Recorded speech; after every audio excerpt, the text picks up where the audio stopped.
Hello, everybody. This is super weird. So weird doing this not live. Welcome to another episode of WIP Wednesday Live, or not live and not Wednesday. I am your host, Matt from customsbymatchu. This is a weekly live stream where I customize live. I talk with fellow collectors and customizers in the community and get the chance to talk about toys and what's happening in the community. If you are new here, please subscribe to the channel. It really helps us out. Give the video a like, and check out some of our previous content. We do this every Wednesday for the most part. Last week on the show, I had my buddy D from the Astonishing News and Reviews team come hang out with me and customize. I also opened a bunch of really cool stuff that I got from some very talented people in the community. I got some really awesome signs from D Blake Makes. I got some really awesome head sculpts of myself printed by my buddy Opticon Customs and created by Clayman Customs. And it was really fun. It was just a good chance to kind of shoot the shit and catch up with my friends. So yeah, it was awesome. Also last week on the Moose Milk Media podcast on Saturday night that I do with my best friend, we talked about The Last of Us episode 4 and 5. I know that actually happens tomorrow, so it's weird that I say that, but it'll be Wednesday when you're all watching it. So check out that on the replay if you haven't already, and give us a subscribe there. There's the information on the screen at Moose Milk Media on YouTube. We do it every Saturday night, 10 p.m. Pacific time. We talk about the latest episodes of, whatever we're watching. Right now we're watching The Last of Us. We're watching The Bad Batch. So yeah, give it a check out. Another thing worth mentioning is we have the legendary Summer Swap signups that are currently open and live until February 24th. If you are interested, a customizer who's interested in doing a secret figure swap, please check out our Instagram page at Legendary Secret Swap. Shoot us a DM if you are interested in joining. It's really a good time. We've actually had a really, really awesome feedback this year. So this is our second time doing Summer Swap on Instagram, and we're already up to 30 participants. So pretty awesome, of varying skill sets. So yeah, I'm super excited. I'm also super excited for my guest this week. So I've been talking about this for quite a while now, just kind of in passing. We were finally able to make this work, and as I said last week on the stream, even though we couldn't make our schedules line up to do this live, I'm very gracious that he has carved out his Friday night to hang out with me and talk about customs. For any of you guys who don't know this guy, he used to do a show on YouTube called This Week in Customs, where he would highlight custom figures and customs from within the community on a weekly basis. And, I learned about a lot of awesome customizers from this guy. And aside from that, he's a really nice dude. So please welcome my guest this week, Life with Brock. Hey! How are you? What's going on? Good, man. I'm doing good. Thank you for taking time out of your busy schedule. I know you have a lot on your plate, and I'm very appreciative of your time. Thank you for spending a Friday night hanging out with me. Hey, I also appreciate the invite, and I'm also sorry that we couldn't line up live. I know lives are way more fun and more entertaining because, the people in the chat can really drive some of that material. But I'm an old man, and we're in different time zones. It doesn't help that not only are we 3 hours apart time zone wise, sure, but I am a night owl and you are a morning person. So usually it's like, even when we started talking about this, you're like, I could do a Friday night or a Saturday. And I'm like, I feel like a Saturday morning for him is going to be way too early for me. I'll probably still be up customizing while he's getting up in the morning. So I'm like, I think we'll try to aim for that night if we can. So. Yeah. But hey, look, in preparation for this hangout session, I wanted to wear the Matt beard, so I almost got it. I almost got it. So this is an homage to you. Ah, thanks. So.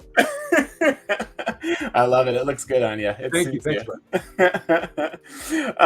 so for anybody who maybe is not familiar with what you do, why don't you just break that down for us? Tell us who you are, what you do, or what you did, and what kind of stuff you collect. As you can see, everyone back Yeah. there, I'm going to actually give you the screen, but you can see he's got quite an awesome little display back there. So. Yeah, this is called ridiculousness.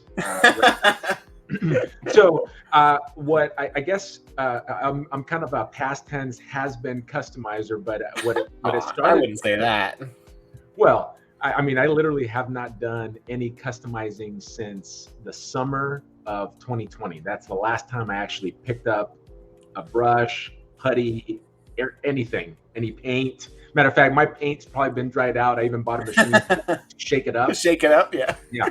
But so if I can just quickly tell you my collecting journey, what ended up happening, I think it was back in 2014. I had 0 figures at that time, and it was during an anniversary. I was at my parents' house, and my dad actually brought out a box of my old toys. He had preserved some of my old toys, which you can't see here, but on this shelf, I have some of my toys from the 1980s. Now, why that was significant was it gave me this like crazy wave of nostalgia. And my wife saw that and she's like, "Oh, how endearing. Let's take you to Toys R Us." Oh, dear. Oh, boy. Yeah, Look what she did. It was a mistake. It was a huge mistake on her part, but because, you know, she saw what it did for me. Now, the reason that there was such a wave of nostalgia out of been, you know, I was a child in the 80s.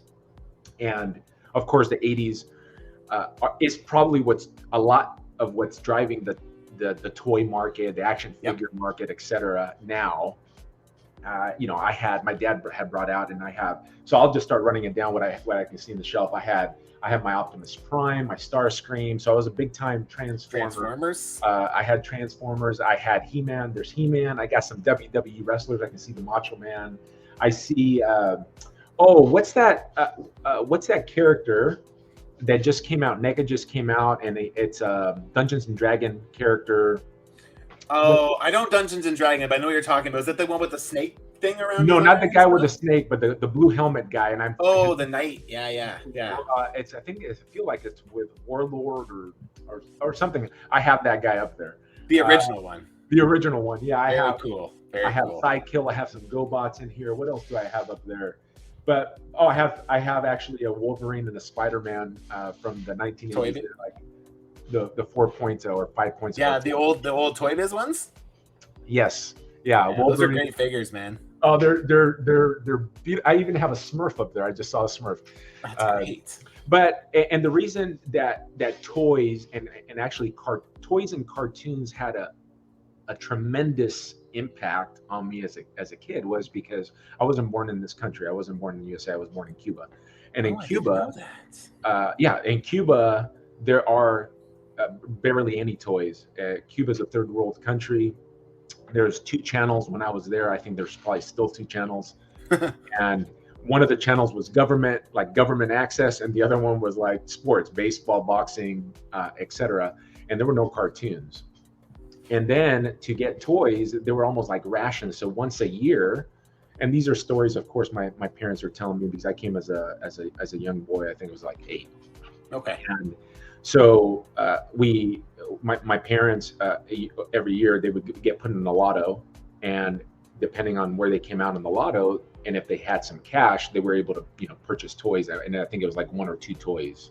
That's crazy. Right. Or you can buy stuff in the black market in Cuba.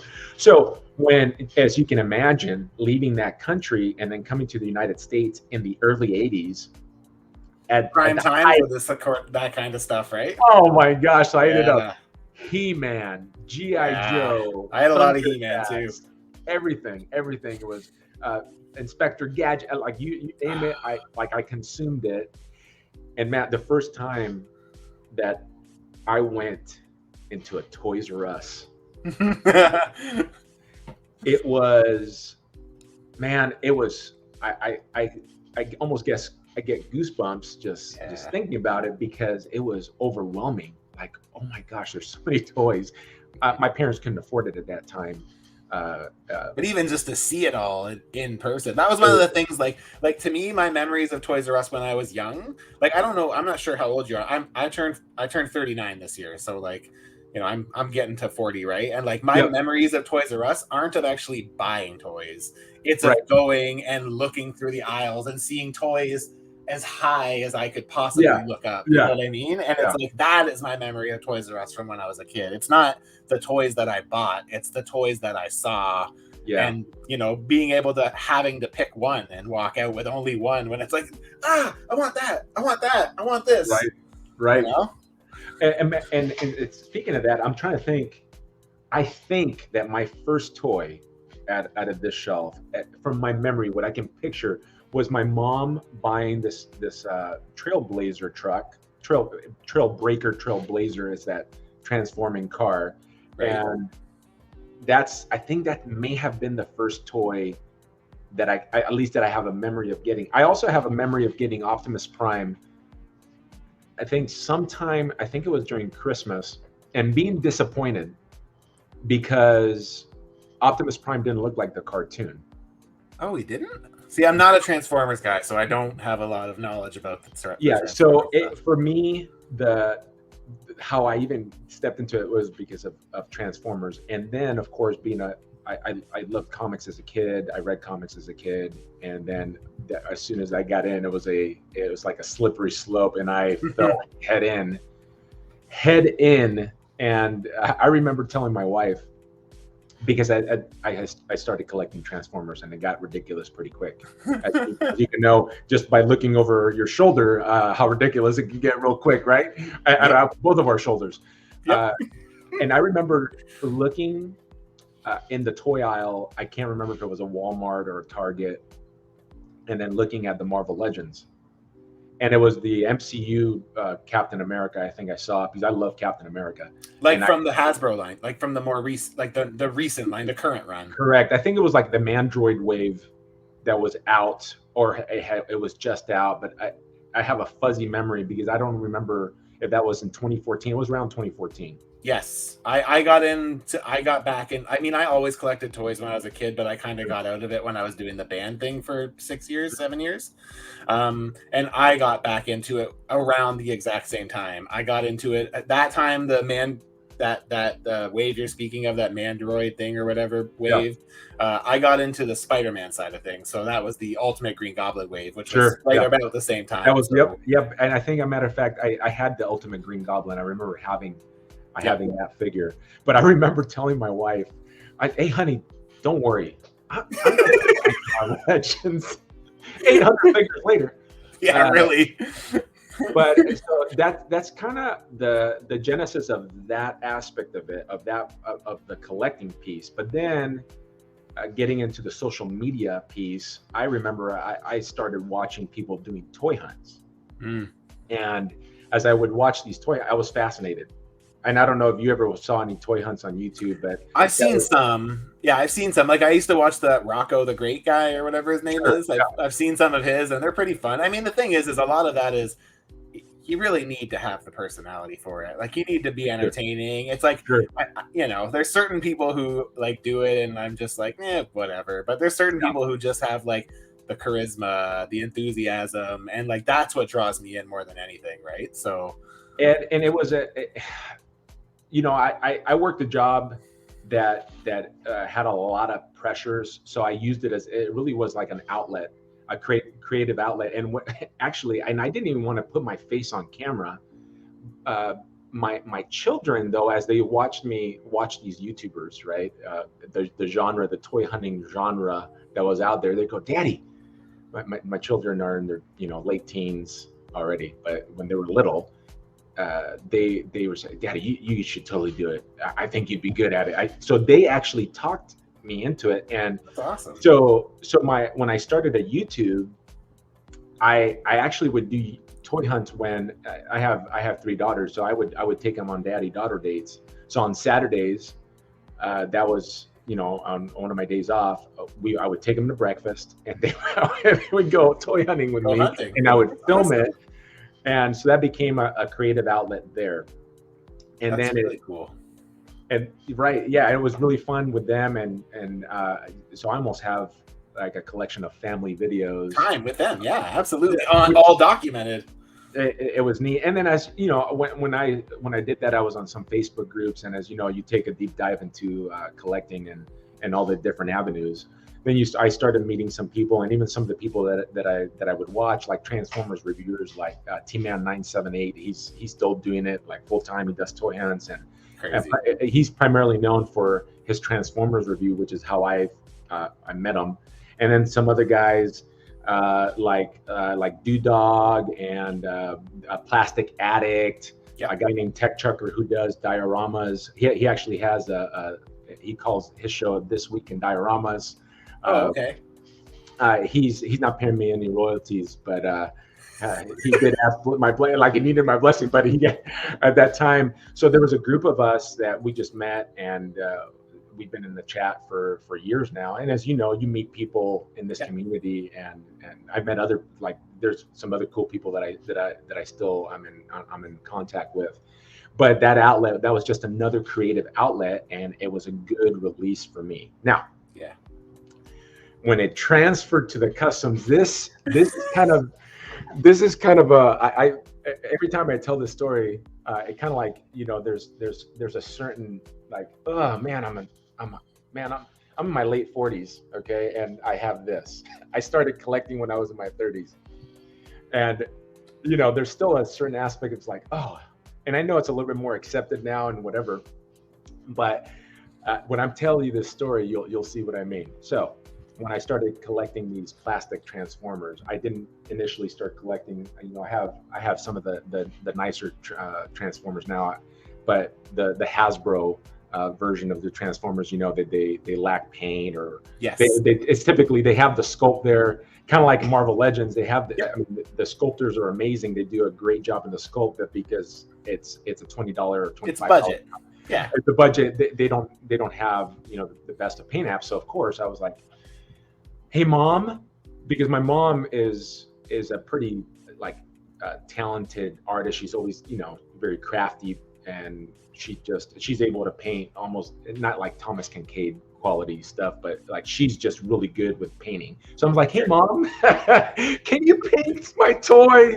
And, so you got your mom paint your Transformers? Oh yeah. Oh, that's great. I think I may have. I still have it. Yeah, I think in that shelf right there, there's a couple of, and the only reason I still have mom painted. My mom painted them, or else that's amazing. That's amazing. But my mom was already, you know, very judgy, and she was like, honey, you gotta slow down. You just started it. You have collection like if you've been collecting. And my mom has a pretty heavy accent. She's like, you have a collection that is like for people that have been collecting for 20 years. So my mom was raising her eyebrow at me, but because she loves me, so she started painting these Transformers. Now that's amazing. I started doing some research, and then I also started getting to the Marvel Legends, and I'm like, oh, okay. So then I wanted her to do some extra stuff, and when I started researching the paints, she was using like paints that maybe the guys that do the dios use, you know, for their big base or whatever, the craft, the art folk, or the folk art, yeah. But I had gotten turned on to, and I'm gonna Figure Realm. Oh my God, Figure Realm. That's a blast from the past too. Right. So I had gone on Figure Realm, and I had heard these guys, they were talking, and this is before I even knew anything on Instagram existed. This is before that itch started scratching for me. So then, but they were talking about, you know, Citadel paints and Vallejo paints, you know, Model Master, all these other paints, and I didn't know the difference between, you know, acrylic and oil. What's that? Oil paints? Yeah, oil paints, and so I didn't even know the difference. But so I ended up getting some paints and saying, Mom, I want you to use these paints. But as you know, those paints are a lot thinner than the folk art paint. My mom, this was not a passion project for her. This was just out of love for me. She's just like, I'm just gonna paint it quick and get it over and done with. But my taste started going for higher, and I'm just a researcher by nature, so I started researching all this stuff, and then my mom just wouldn't just she didn't want to do it, and I can understand clearly why she wouldn't want to do it. Well, you probably had a laundry. Okay, Mom, after you're done this one, I got this one here and this one here and this one here. As you know, it never ends, right? It doesn't end. It never does. That you want done. So I remember one day going to her house and saying, you know what, I'm gonna try this. I'm gonna do it. And I didn't take any art lessons in school. I was an athlete. I was just an athlete all the way through college. I would do like nerdy stuff. Like I would read comic books here and there. I would definitely watch, I was good with watching cartoons, but my path was way different than anything artistic. So I didn't think I really could do it, but I wanted to try something. And out of just my research and seeing how other people did, I started doing dry brushing. And she kind of yeah.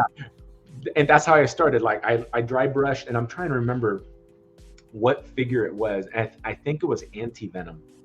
I think it was the Hasbro. Yeah. Yes, and it was the one that had come out with, what was the red one in that wave that had the Toxin. Yeah. Toxin. So I had those two, and I messed around with doing stuff to those two, and that kind of kicked it off. But what really got me going, and this is going to be some people that may watch this will go, really, is this for real? This is for real. So when I was younger, I was a lifeguard. Okay. I think it was right. Yeah, it was during my college years. I met a guy named Steven Seagal. Not Seagal, God, cool. Not okay. Steven Seagal. It's like, whoa, that's cool. Steven Seagal, who was a writer I didn't know at the time, but when I met him, he was just a patron that had come in, and I'm a fairly friendly guy, and I start conversations with just about anybody. And come to find out that this guy was a writer for Uncanny X-Men. Oh, cool. Super cool. That's really cool. Super, super, super cool. And so he goes, hey, after a while, it's like, do you like X-Men? I'm like, do I like X-Men? I'm like, oh man, I watched it as a kid.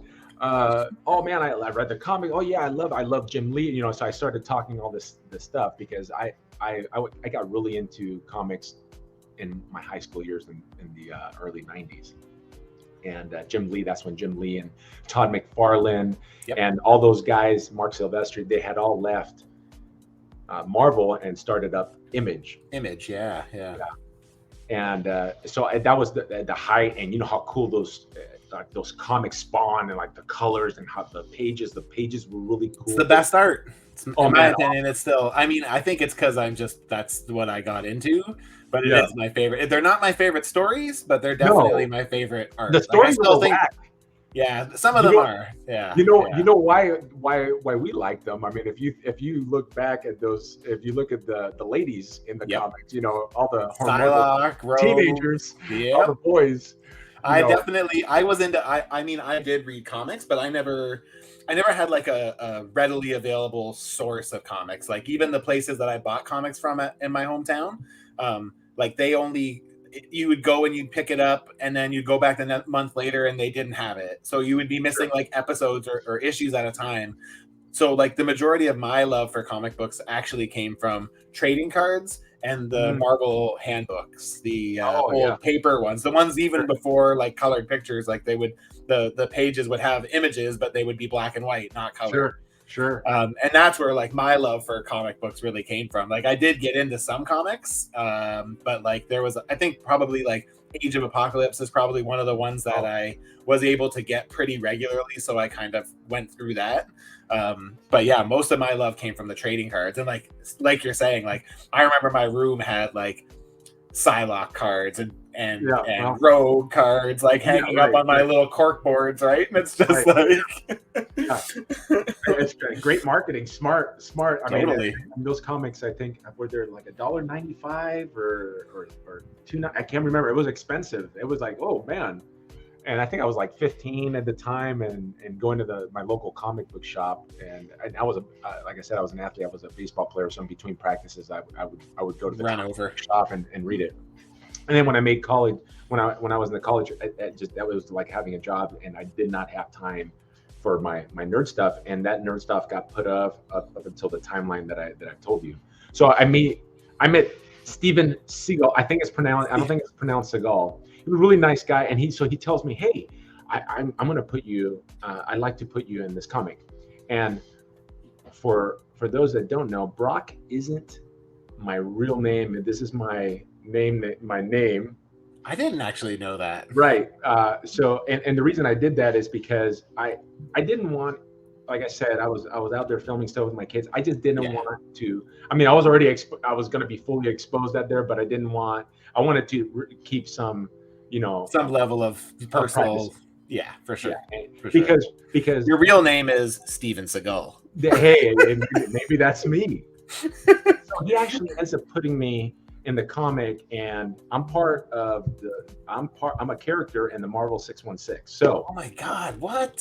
So fast forward to when I'm starting to get, I go, you know what? I need to customize. And then I started seeing people and learned what a commission was. So I don't remember who this customizer was. I think probably he must have been a higher level customizer, but because when I said, hey, what would it cost me to do this? And I had no clue. I had no clue how much time it takes.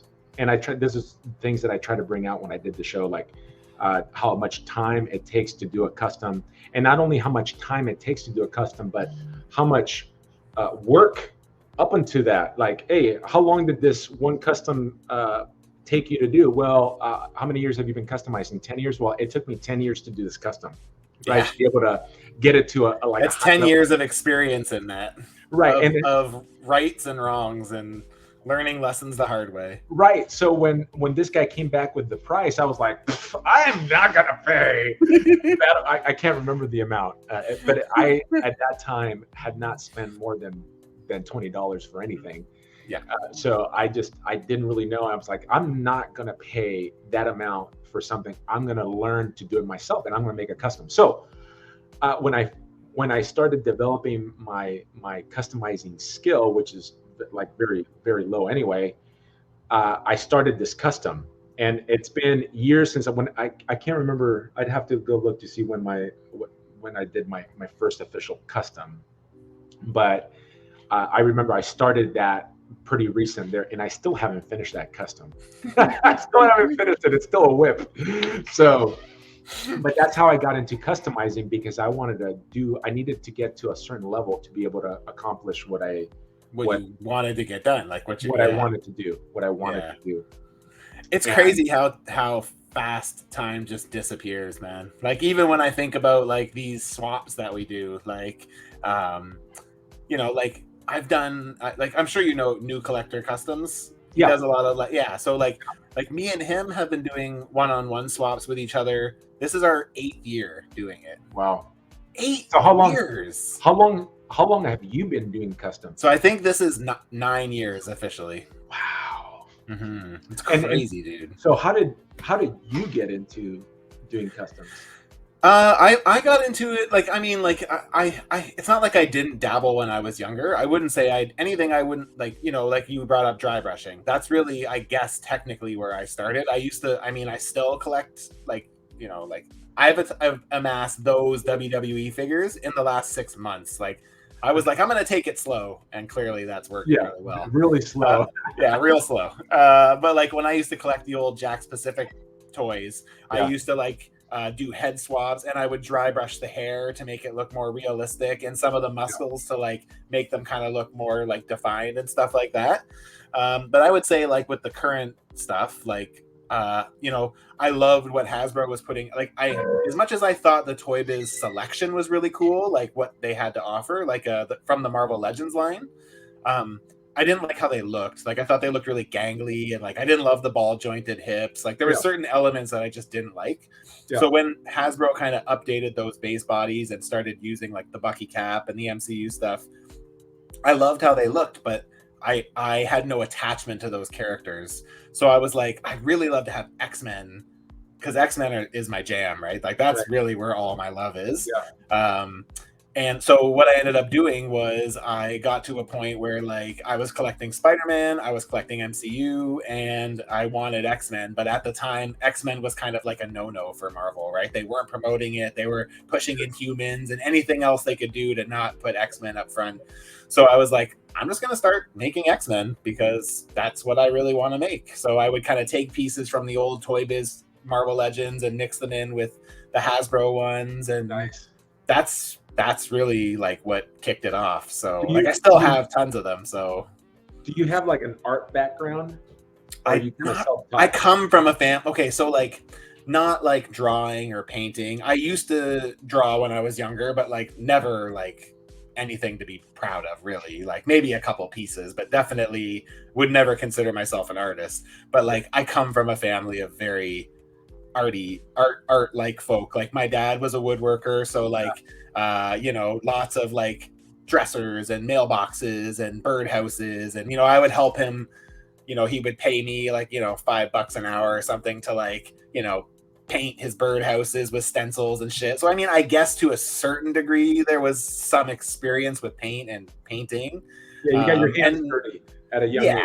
Yeah. And then like my mom's really good. You know, she's just a naturally skilled artist. Like when she retired, she took up watercolors with no training, and like the stuff she puts out is like bonkers. I'm just like, how do you do that with no training? That's my mom too. That's where, must be a mom thing, right? It's just actually my wife has zero. She has great. I mean, just not inclined. So I don't know if it's a mom thing, but my mom, and clearly your mom, are the same way. My mom took up watercolors too, but and it wasn't like she went and did classes. It's that she just eyeballed it and just picks it up, right? Yeah, learns from experience, and yeah. So I would say that's probably how I got into customizing. Mostly it was just like I had a hole that I wanted to fill, and I was like, I'm gonna just do it. And like, you know, there's some, you know, I mean, I'm one of those weird people that like I get a lot of reward and satisfaction out of like crossing things off lists, off of like keeping track of stuff. So it's like, you know, like I have like a custom count from like when I started and how many customs I've made like right to this day, right? So it's like, so what is that number? So my current list is, let's see what I got here. Man. And this is and for those of you that are watching here, when Matt tells you the number that he's done, then you're going to see that's why he's at the level he's at. I would agree with that statement. Yeah, for sure. So so the figures I just finished were 152 and 151 and 152. So jeez. Yeah, that's a lot. Yeah, that is a lot. Those are full customs. Those aren't like head swaps or like easy things. Like it's like those are the ones that I dismantled, completely tore apart, prepped. Would you include repaints in that list? Just straight up if I like dismantled them and cleaned them up properly, yes. That's kind of my rule of thumb, is like it goes on the list when I like do it properly. I break it down, I Dremel all the joints. So it's 152 right now. So 152. How many hours? Oh God, do you think you've put in? You know, I used to track hours, but then it got to a point where like it was. Remember how before we were chatting, I was talking about how YouTube really hinders my creativity, and that it got to a point where like that was happening. I was like putting too much time into tracking everything, and I'm like, I just need to like backstep a little bit. I would say like you know, like a somewhat detailed custom is probably taking me about, I don't know, anywhere from 25 to 40 hours, kind of just depending on the level of sculpt. Like sculpting is really what slows me down, because like I don't like to sculpt in big sections. I like to work in small pieces, so that way I can really get it right and make sure that I have enough time to work with what I'm working on. So like I would say I would say probably on average 30 hours a figure, probably. So if you just took 10 hours as 10 hours for all the figures you've done, you've put in 1,500 hours on the very low end of things. But likely you have like you probably have like 3,000 hours of work. Yeah, and then that's not even including the research that you do and the learning that you have to, or the planning. Right? You're talking about actually putting hand to plastic and putty, right? Yeah, exactly. Yeah, I just got to think about it, and that's where I think some of the new people, and this is, like I felt passionate because I never, like I rarely sold things. That wasn't why I was, for me, it was a hobby. I know, but some customizers, obviously they're taking commission, so they're doing it for labor is worthy of his wages. And I try to get that word out because people are just really uninformed of what it Of how takes, much goes in. and they don't understand why, a little figure like this is going to cost 250, 300, $350, right? They don't understand the amount Yeah. of work, et cetera, that goes into that, or why somebody would charge, uh, 80 or dollars or $100 for something. They just they don't get it. They don't consider, and they don't get it because maybe they haven't tried it themselves. Yep. So that's what that was one of the things that I try to do when I would go on lives. And it was really hard, as if you've ever tried to film something that you're doing and in front of a camera, it's a lot harder, right? Because you're farther away from what you need to be. You're not as close. Well, you're splitting your focus too, right? You're trying to do two things. Actually, it's funny because like the reason I started a YouTube channel was because there was customizers who like I chatted with pretty regularly. I'm not sure how up to date you stay with the current batch of customizers, but there's a kind of a newer, I don't want to say he's new, right? He's been doing it for a couple of years now, but it's like another fellow Canadian, Morning Wolf Customs. I'm going to bring up some of his stuff when we start going through some customs, but we kind of chat here and there, and like he had said to me, he's like, man, when COVID hit, I was doing a ton of IG lives. Like I was doing them like every night almost, right? Sure. And it was just because I was just like bored, and I was like, all right, I'll just work, and then people can chat and whatever. And he was saying like, and then I kind of got out of it, maybe like 8 months in or whatever. And he was like, I wish you would do lives again, because he's like, I learned how to customize from watching your lives, and I realized that like I can actually like help people, right? And that's one of the things I love the most about the customizing community is like I love that camaraderie, right? It's like It's like I was saying, like with the band thing, like my favorite thing about being in a band is not playing music. It's the brotherhood of being in a band and being with your homies and like and enjoying something together, right? Right. So that was another piece that it was like I would consider that another layer to my collecting when I went from doing the YouTube stuff, because my collecting, I now call collecting like generally including nerd stuff, even reading comics, all nerd stuff, ebbs and flows, and the toy hunting got to the point where it's not that fun. My girls were getting older, and then I really, the scratch was customs, and that became a new avenue for me. And sure, you meet people in the community where you're saying that you both have likes, and certainly there's a lot of learning. But when I first started, like Figure Realm, there was a guy that I really liked the stuff, and I wish he was still around. And maybe I think he's probably phased out. Justin Crisp, I think if I'm remembering, I wonder if that wasn't his handle.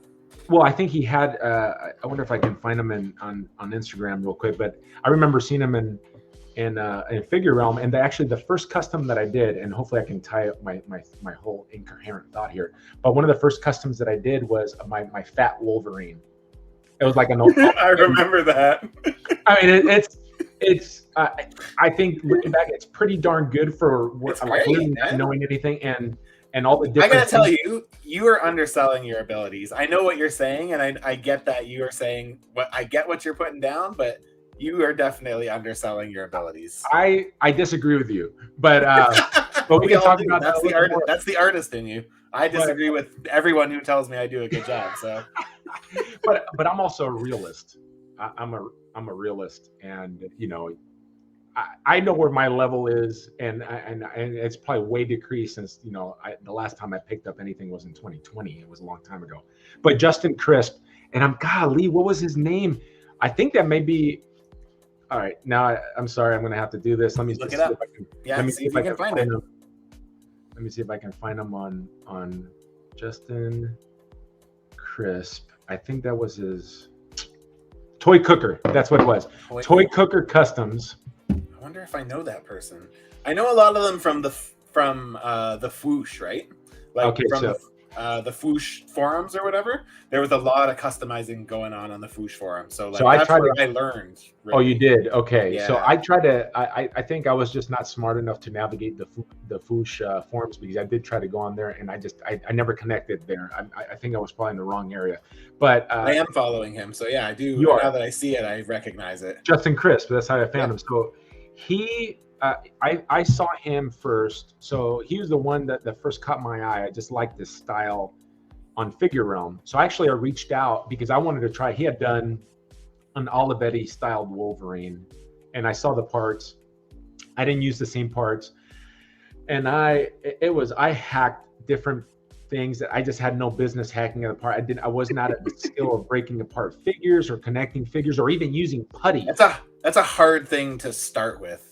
And that's the first thing I did. And I used like a Wolverine Series 3 head, and then I used an Indestructible Hulk 3 3/4 inch figure, and then I used parts of like I think it was Sabretooth, and then I tried to sculpt the Wolverine boots, and it's not very good, but for where I was, I think it was like, oh my gosh, I can't believe. Like looking back, I'm going, it's like, hey man, that was a pretty darn good attempt. But I reached out to him because he had extended the torso of that 3 3/4 inch Hulk, so that you can actually. I remember it that. looked Yeah. better, and it just looked better. And he was cool. He answered me, and he was the first, I think, customizer I ever communicated with. But I just never after that there was just no opportunities. And then when I found him on Instagram, he just wasn't posting.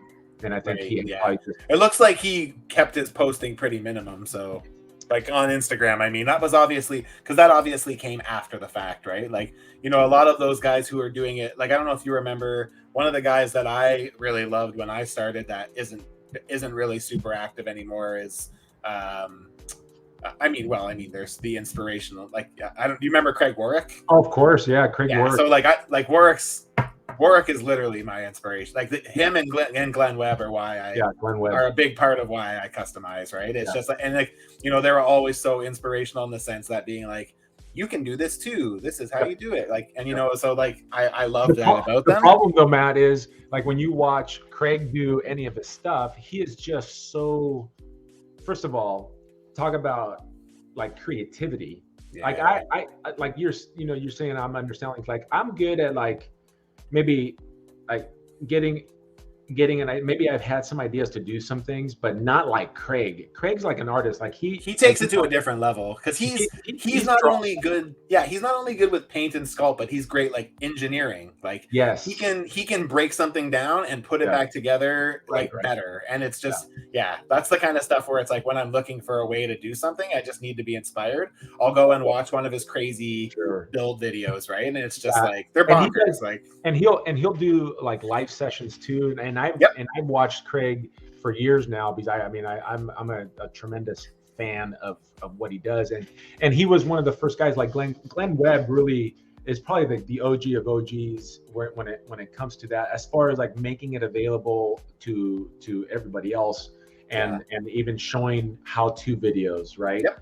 And so, but when I started customizing, there really wasn't much out there, which is what inspired me to pass on the little knowledge that I had. I passed it on because I thought it would be helpful, and I thought it'd be fun content. And it was also an opportunity for me to like start interacting, because one of the things of this medium, like we will likely never ever meet face to face, but look, now at least we have this connection. We've been talking for a few years now.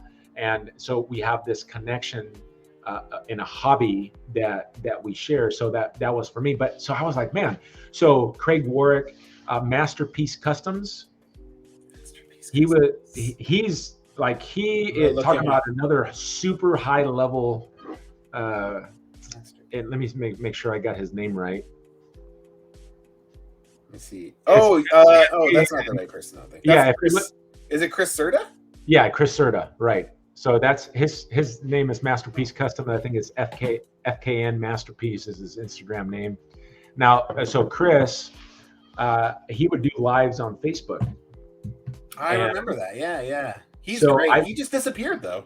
Well, I think with him, I think he was really smart and he got out of the collecting game. He stopped collecting. He stopped collecting, but he does this probably like for side money, and because he is like uber talented, he can command a pretty high price for Yes. his customs, and so he would do some lives, and so I saw him do some things, and I was able to just to pick up. And but the most of the stuff that's out there, at least when I was getting into it, it wasn't like what we have now on Instagram, that there's a bunch of customizers going live and showing how they're doing their Yes. work. That just didn't exist. So that's what motivated me to go put out customs. So I had all these toy hunting videos, but then eventually, I think at one point, and this wasn't like me trying to pat myself in the back. I literally probably had the most at the time. At some point, I had the most custom videos on YouTube, and it would have been helpful if somebody else was taking that mantle, but nobody else was, because my level, I would consider myself like a low intermediate for my skills. Like if were to compare myself to somebody like you, or somebody like Chris Serta, or somebody like Craig Warwick, who has done so many customs, Sure. right?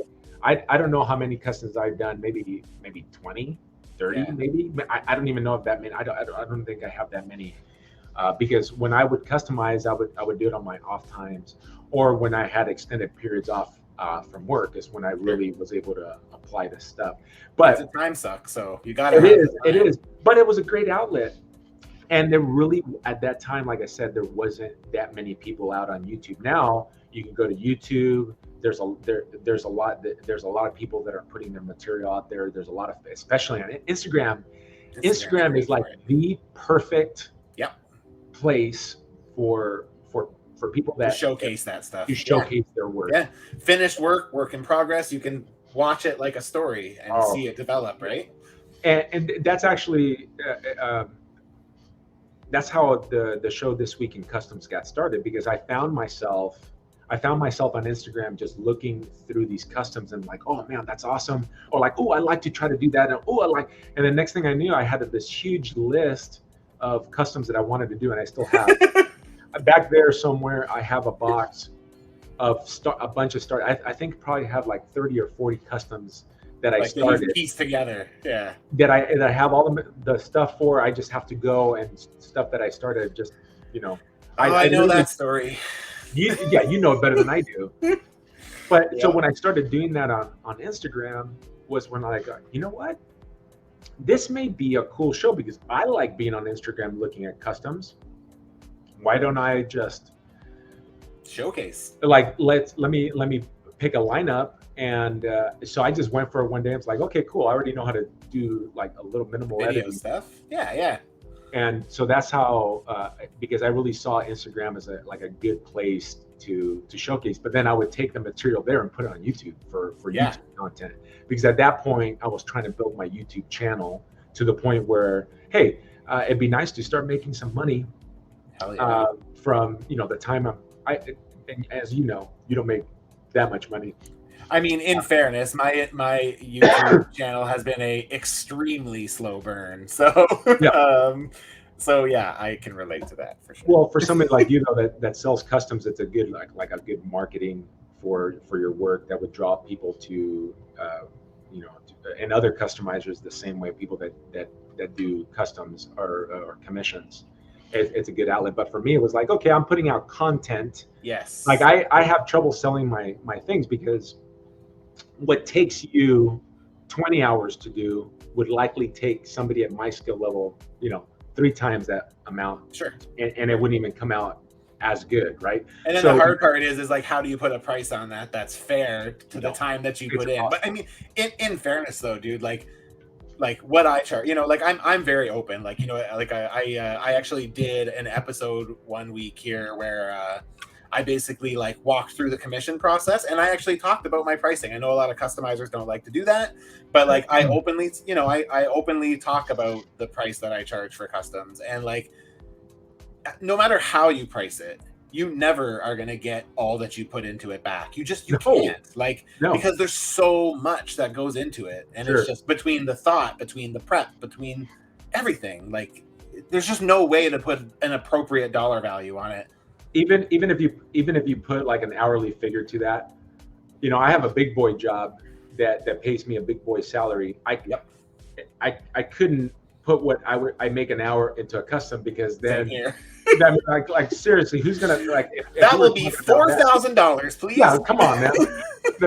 That's ridiculous. And so I actually, and I have, like, for me, when I make a custom and I'm making it for me. And so if there's paint rub, You don't care. I don't care. Yeah. And there's some people that stress. There's some customizer I know. It's like, oh, I can get it so that there's no paint rub. And I'm like, really? Yep. You really? Wow, that's amazing that you can do that. I question that as well, but I also am just like, hey man, if I mean, the thing is if you guarantee it publicly, then kudos to you. That's amazing. I have been doing this for a long time. I haven't figured out how to make something paint rub free guarantee. And not make it look like the like, and maybe there's somebody that's skilled. And I don't even want to. I'm not even going to doubt that, but I don't want to have like that expectation. Me neither. For a custom figure. So for me, I put my it really is an enjoyable time. Although I've had some not enjoyable times. We can talk about that. I'd be curious what like your most frustrating project was. I actually filmed I have an episode where I just completely jacked up this custom right at the very end. I did something so stupid that I had to I essentially did the custom all over again after I had put in like maybe 20 hours into this custom. And oh man, and I caught that on video, and you can hear the frustration in your voice, the pain, the suffering. Dude, in my voice. I ruined a huge project when reassembling. Completely ruined it. And I ended up just gluing the leg on and just being like, fuck it. Oh shoot. Okay, so that what happened, I guess I could just talk about that and then finish my other thought later, but it was a Juggernaut custom that I was doing, and I used the Build-A-Figure Rhino torso as part of it. And that's one of my favorite customs I've ever done. Just the paint, it came out good. That's all. I'm going on a bunch of rabbit trails, and I'm not going to be able to do that, but I got excited about it. We're known for that here, just so you know, so you're safe. Yeah, you're getting me excited about talking about customs, because I literally haven't talked about customs in like 2 years.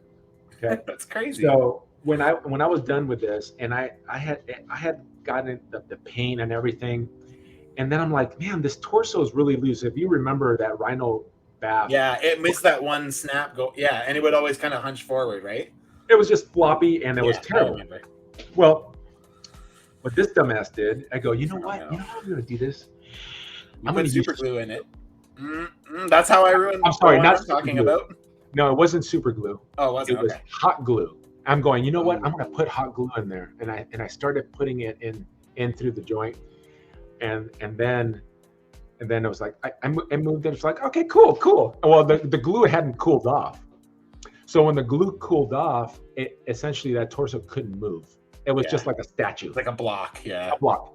And I was like, what the son of a motherless goat did I do here? And you can, and so I filmed this, and that's the part, it's like, and I just, and so you probably go to move it, and you're like, oh. Yeah, I should find that and play that right now, but it was just like heartbreaking. What I had to do was I had to crack the figure open. So of course that messes up the paint. I tried to do that, but then I had to remove the glue from the inside, and I can't remember how I figured out. It was quite a long time ago. I think it was like 2018 or 2019, maybe it's 2018 when I did that one. But I can't remember how I was able to finally. He's up there now as one of my, like, again, my painting was getting better, but it was completed, and then like, oh, another one that hurt like a son of a gun was I actually did a Yoda, and this was actually I think it was fairly early on in my customizing journey, but I was really I really stretched it out on this one, because I ended up using a Rocket Raccoon body. Okay. And then I went and I got some like some plastic dinosaurs, and that's what I ended up using for his feet and his hands. And actually, Okay. it looks like Yoda. And then I actually did like cloth goods on them. Like I actually, I mean, this was I enlisted my wife to help me sew. Okay, so I learned how to sew. I did like a wireless cloak on a wired A cloak. wired cloak? And I did like a suit, and it actually looked. The inspiration for that one was Sideshow's Yoda. Okay. And so I have like a little miniature version of again, my version of a Sideshow Yoda, like a little tiny guy. So after I was done, I wanted to pose him. I went to pose him, but if you remember that Rocket Raccoon, and it was the MCU Rocket Raccoon. From the first wave? Like the orange suit one or the blue one? No, the blue one. Okay. That's the one I ended up using. And I think I had picked them up on clearance for like $10. And but then I went to go move his leg, and I think that the way that bottom part, like it's spun, and actually I didn't realize, but I had it wrong. I had the leg backwards. So when I went to go bend it, I like a dummy, I went but and I snapped it. Oh, that's after the customs finished. So then I was like, oh, forget that. I put a pin in, and I was like, that's it. That's done. Yeah. So that's what I did with the one I was talking about was Krang and his android body. So I did Krang from Ninja Turtles and the android body. I did a crazy kit bash using like Andre the Giant torso and like wow. I honestly can't remember what it was, but it was crazy. It was 100% resculpt from top to bottom. And as I was putting it together, I was like, oh, this one leg is like super freaking like loose. So I'm like, I'm gonna super glue it, right? Because that was my method at the time. And I must have like put too much in. As I was working it, it was fine. And I woke up the next day. I went to go and move it. And as soon as I went to go and straighten it out fully to fully extend, it ripped the knee joint. Like it didn't not move. Like it fully split the knee joint, the plastic in the knee joint. And I was just like, and that's really all I did is I literally like stretched it, I glued it, and I put it on a flight stand, and I'm like, fuck it. But I was so pissed because it took me like 2 months. It was super labor intensive. Oh, yeah, I can. So I didn't put that much work in the Juggernaut, but so I feel your pain. I know exactly. That was the last time I used super glue too. And that's the thing is like sometimes you learn the hard way, and it's like it's good because you learn the hard way, and I learned a ton. Again. I learned a ton during that project. So we were talking about inspiration. So yeah, and I've been inspired, and I've been inspired by a ton of customizers. I mean, too many to even name. Yeah, it's true. People from Figure Realm, people on Facebook, and then clearly now on Instagram, because I think Instagram is the best place for customizers to display and even interact with other people. But so speaking about Glenn Webb earlier, you brought Glenn Webb up. I loved his videos. He was great too because he's entertaining too. Oh, he was the most entertaining, and if he was still alive today, still doing that, he would probably be like leaps and bounds ahead of everybody else. He was then, like he was already, right? Yeah, so. I think he had like 100,000. I think he hit 100,000 after posthumously he hit 100,000. But he was. I consider him like the first really like toy hunter. Like he did these toy hunts, and then the custom. Oh yeah, I actually don't think I remember him as the toy hunter, but he would do, and then of course he would do all the how the progression of the figures. I can't remember what he titled that. The one that stood out to me the most for that one was when he did that Beast, that 90s Beast, and he used that Sasquatch body. Oh yeah. Oh right. And people still actually I ended up using that Sasquatch body on a project that did I finish? I did finish it. I used him for Bulldozer. Oh, cool. Yeah, I love your Wrecking Crew. I know you didn't finish all of them, but I got the last two. They look great. I have Wrecker. I really want to finish Wrecker because I think. Anyway, but yeah, I did. It's a whole other avenue. I don't know. I'll probably never. Is my face swollen right here? It looks like I got like it's swollen right there. Oh no, that's called. Oh, I know what that is. That's Is that called? OLD. Yeah. OLD. That's OLD. But it looks. It's like it's the shadow that's hitting me. It looks like it's swollen right here. I got the. That's Man, why if something you happens use like to me, colorful light to kind of hide some of. it's gonna be like, oh, it happened live. Oh man, well, it's not live, but we got it on tape. Oh man, this is gonna go viral. But anyway, so Glenn Webb, I have a story for you, because it's probably, if it's up in the top 3 of my favorite customs, if it's not my favorite custom, and it's a super simple custom, super simple. A beginner can do this custom, and it's my custom spot. Oh yes, I like your custom spot. Oh, it's the Spider-Man hand coming out of him. Yeah, like that. Where is he? Where do I have him? Is it not? If anybody wants to see it, it's actually your header of your YouTube channel. And it's almost that little. It is, and in an Instagram, there's a video that I shot. I've shot that. I mean, because right now what I do is I just keep on filming all my toys, and that's what my content is right now on Instagram. But that short clip, one of the short clips I filmed the spot, is almost at 500,000 views. Almost at 500,000 views, and it's the most I've had in ever had in like whether YouTube or anything. And it's because that I was inspired by Glenn Webb. He did a custom spot, and I saw it, and I was like, oh man, this is so cool. And it was just like on a whim. I wasn't planning. I didn't even know who the character was. You just saw it and thought it looked cool, and you're like, I'm gonna do that. And this was at some time like after he had passed away. Sure. And it was just one of those things, because I watched the stuff, it had come up in my feed, and I hit it, and it was like, it popped up. It's like, oh man, that's such a cool character. I'm gonna try it. So then when I looked, I actually had an old comic book, and and I don't have them up right now because the basement isn't finished, but it was the Spectacular Spider-Man, and it's like a yellow cover, and it's Spot fighting Spider-Man on the cover, and it's so cool.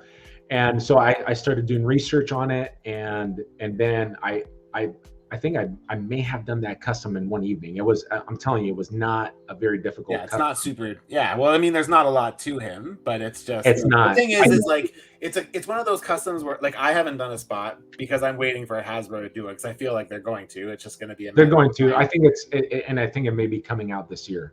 Yeah, well, I think especially because he's a bad guy in Into the Spider-Verse sequel, right? So. Yeah. I think you could do a spot, because you would do a spot. And I'm not talking trash on Marvel Legends. We know what they are, and actually they're great. Those Marvel Legends are great bases for customizers. I agree, because you can become a custom, and you can just like pimp up your figure, and you can make it look like that $20 figure. You can take it from a B to an A+ with just a little bit of effort. An $80 premium figure. I'm not a huge fan of like. What are is it Mezcos? Like the import? Oh yeah, Mezcos. Import soft goods. I'm not a huge fan, but you can make a Marvel Legend look just as nice, if not nicer than some of those figures that cost $100, $150 or I agree with that. They're a great base. Like I always say, Hasbro gets. The thing is, and I was just gonna say is like Spot's one of those characters that like you could keep it basic and it would still be dope, but there's so many things that you could do. The accessories that you can do. Totally. I ended up just, I mean, and here's for those that I'm sure you have a lot of fans that watch your shows that they're thinking about doing customizing, or they're just in the beginning stages. Putting magnets and figures is super easy and so fun. You can just get so creative with magnets, and that's what I ended up doing with a spot. So that Spider-Man arm, if you happen to go see it, that's just attached via magnets. So I put a magnet in Spot's head, and I have a magnet and that cut off part of a Spider-Man. And then it just plops right on. It's super easy, barely an inconvenience. And then I also have it's split up at the torso.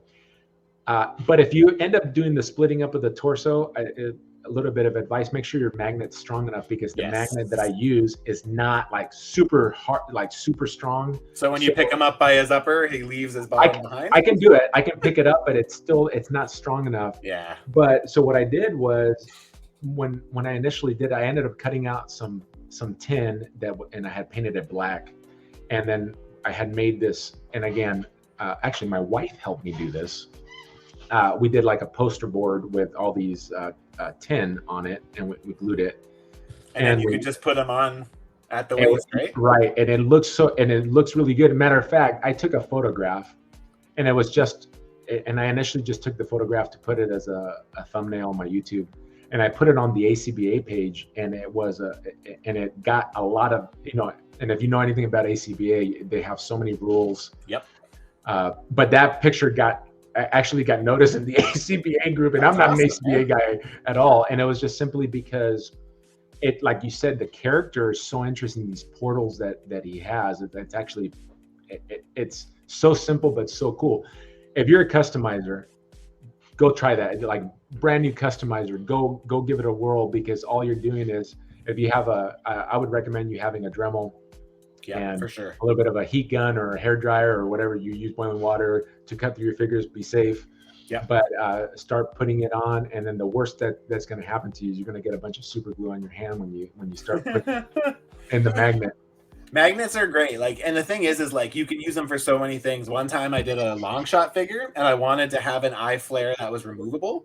So I took a tiny little magnet, and I made an eye flare using a piece of plastic from something. I can't remember what. It was a bit thicker than like the packaging from a Marvel Legend, but it was like not thick enough that it like looked like it was thick. You could tell it was really thin. And then I used the heat gun to kind of bend it so it would kind of go around the face. And then I went in through the head cavity, and behind the eye, I dremeled a super small hole and stuck a magnet in behind the eye. So that way the magnet on the eye flare would just sit nicely on there without having to like have anything to like really hold it in place, right? So yeah, fun. I did something very similar with I repainted the original thing, and Harker Customs, who makes soft goods, I have amazing work. Yeah, he made me a hat, and I have his coat on there because, again, that was not my strength, and he does really good work. Yeah, he does. I made a cigar. So what you did the same thing. You put the magnet behind? Exactly what you did. I just used it on the cigar, and then I went in through the head cavity. I was able to put a magnet behind his mouth. Behind the mouth. And there was a magnet in a small, like a little tiny magnet in the putty. In the end, yeah.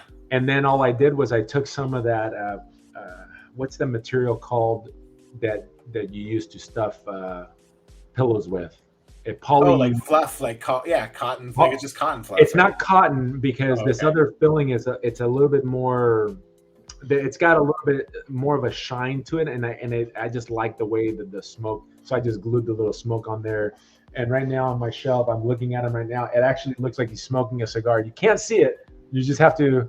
If you go to my Instagram, you go on your Instagram, it's there. He makes it there often, because, like I said, my material now is just to film what I have, because I'm not creating any new customs or anything. Sure. I just go through. I mean, look how much stuff I have over here. But that I really enjoy, and it's so easy to do, and you can do it on your own, so you don't have to pay somebody to do it. I'm not trying to take work away from Matt, but buy his cigars. I'm sure his cigars are. I haven't made cigars, so you haven't? No competition. Nope. Oh, I haven't done it. So, guys, if anyone's looking, I have the IG in the description of the video, but it's on Instagram and YouTube. It's at Life with Brock. So go check it out, and you can see his collection, which is looking really good behind him. I do want to get into some This Week in Customs. I guess it's not really this week, because there is a pretty big gap between when you last left off. So I kind of just went through the hashtag, and then I also went through some other ones that were not hashtag using it. I did message those artists just to make sure they were okay with me sharing them. Cool. But I do have some stuff to show off. But before we do, I did have one question. It's nice that I kind of came into this with some questions in mind, and just through conversation, you answered basically everything. But the one thing that we didn't get to in your journey is, why did you stop? I know there's a lot of people that have asked me that in the time that I've been mentioning that I was going to have you on, and a lot of people are like, I wonder why he stopped. And I said, I don't really have an answer. Like, do you feel comfortable answering something like that?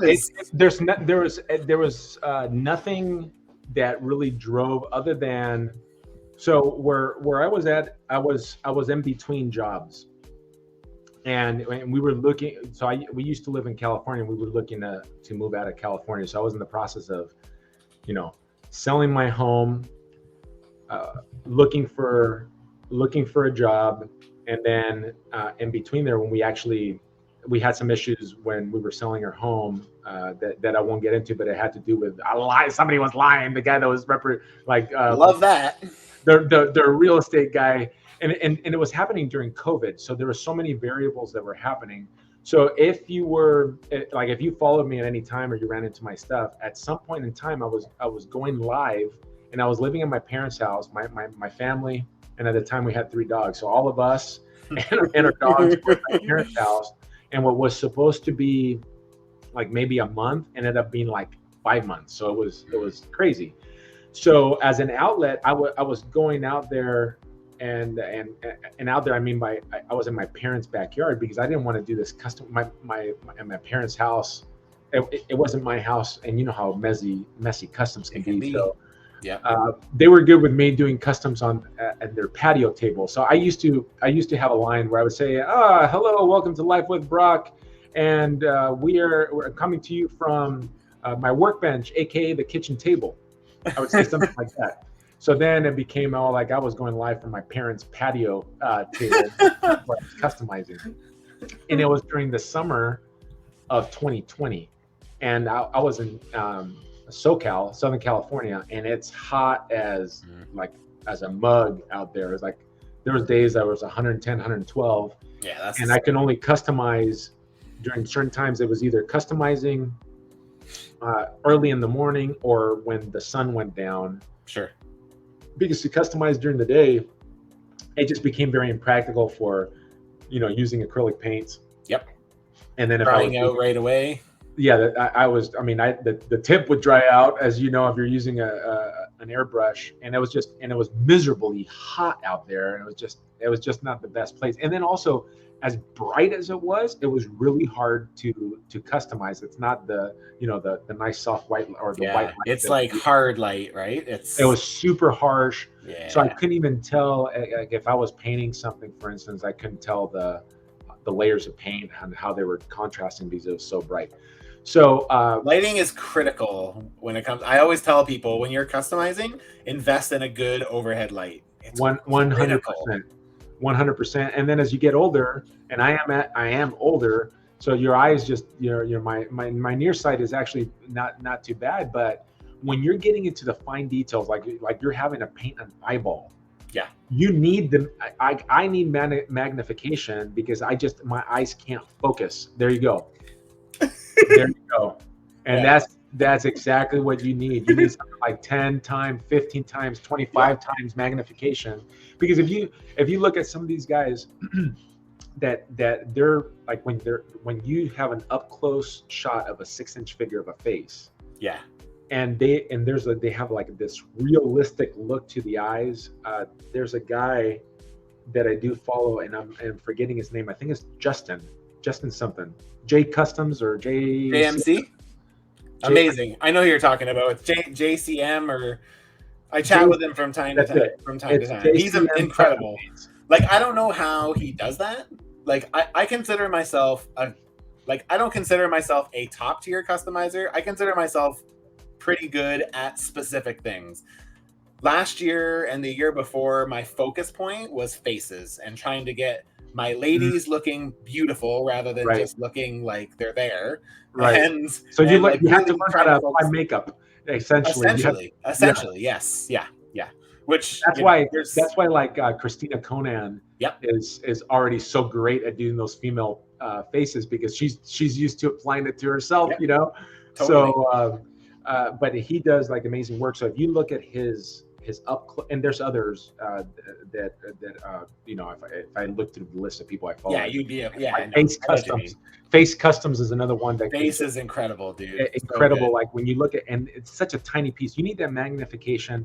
And then the tools that you have, like I wonder if I even have the smallest brush to be able, or if it's even a brush, maybe I should be using some sort of a Gundam marker or something that has even a finer point to do the pupils and that little white light that makes the eyes look realistic. Come to life, So those guys are what, and I can't remember why I was saying this. I don't know why I had brought that up, but anyways, so well, we were talking about working outside and using magnifying, like so using it just lights. it became very difficult. And then so I think the last time, and I did a little bit of prep. I'm trying to remember when the last time. So the last episode of This Week in Customs, which wouldn't have applied to what I'm saying because I was still going YouTube live. So I may have had a YouTube live that went longer than this. But the last This Week in Customs episode was July 31st of 2020. That's crazy. And so that was like, I was getting geared up. I think I was interviewing for jobs at that time. I was flying to different states for jobs. You know, the companies were flying me out, and and it got so busy. And then of course, you know, moving a family across the country, which is what we did. We went from the West Coast essentially to the East Coast. It's just, there's a lot. And then starting new jobs, it's just, you know, I'm trying to make my name and my new companies and my new company. So the time for creativity is very limited. And then what happened was the times that I had for to do for customs, and then to even do a show like This Week in Customs, because you go, oh, it's a pretty simple show. It's just, he's got a lineup on this and that. It took me a few hours. Matt, as you know, like putting shows together, it takes, you know, there's the prep work, there's the, you know, of getting the lineup, and then there's the recording of it, and then there's the uploading of it, and then there's the like putting it out and interacting with the fan base. So that took a lot of time. And frankly, I don't have the same amount of time now. I have the space now that I didn't really have before, because before I was like, I was in my kitchen table doing all this stuff. Now back here. You have a dedicated area now. My old kitchen table is back there, and there's actually for the last couple of years, my children have gifted me. They were going to do like this Mod Podge project on the table where there's going to be comic cutouts. So that that table, so that's in the process. Maybe at some point, who knows? Maybe at some point I may get to it. So that show stopped at a necessity because first of all, I was just doing so many other things. Spread too thin. I was spread too thin, and because this was a hobby, and I still enjoy it. I still, you know, I'm just not as active in the customizing world anymore. Sure. But I still enjoy looking at some of the customs, but I don't have even the energy really to be putting towards that right now. I will say that it's like, you know, even with this YouTube channel, like, you know, just doing the WIP Wednesday lives, like between shooting the thumbnail, because I shoot a thumbnail every week, just because I'm trying to get slightly into toy photography. I'm in no way good at it, but I just like, it's just, I enjoy it. It's a fun thing to get into. But between the thumbnail and setting up the studio and prepping my Instagram post, my Instagram story, like I bet you I put 3 hours a week just in getting ready for the show, not even doing the show. Right. So it's like with this week having to do my usual Wednesday, and then now getting ready for this, I'm like, oh, I can just shoot the thumbnail next week. And then I'm like, no, I can't, because if we're recording on Friday, I need to have the thumbnail as the background, so I need to shoot it this week. So I basically did 2 WIP Wednesdays this week, and it took up my whole week basically. I've had no time to do anything other than just WIP Wednesday live stuff, and it's like it's so much, man. It's just, it never ends. And that's the thing. And I had always said, okay, this is a hobby for me. Yeah, it's a nice to have, but it's not a I must necessity. Have. It's not a necessity for me. What is a necessity for me is like that I'm a good husband. Yeah, that I'm a good father, that I'm providing for my children. And then I have other things that I just didn't do before. I think I really got into the hobby because, like I said, there would be periods of time, just because of the type of job that I had, super stressful.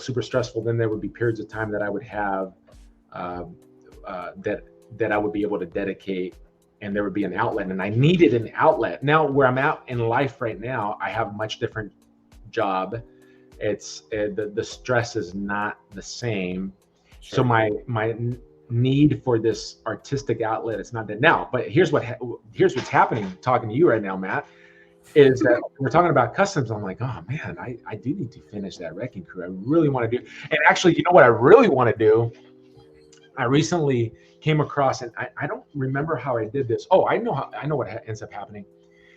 So for this project, for this table project during Christmas time, I wanted to like look at I have a ton of comic books that I had when I was a kid. So I wanted to go and cut out because I don't care about it. And I wanted to make sure that they weren't like pricey. Like crazy expensive. Yeah.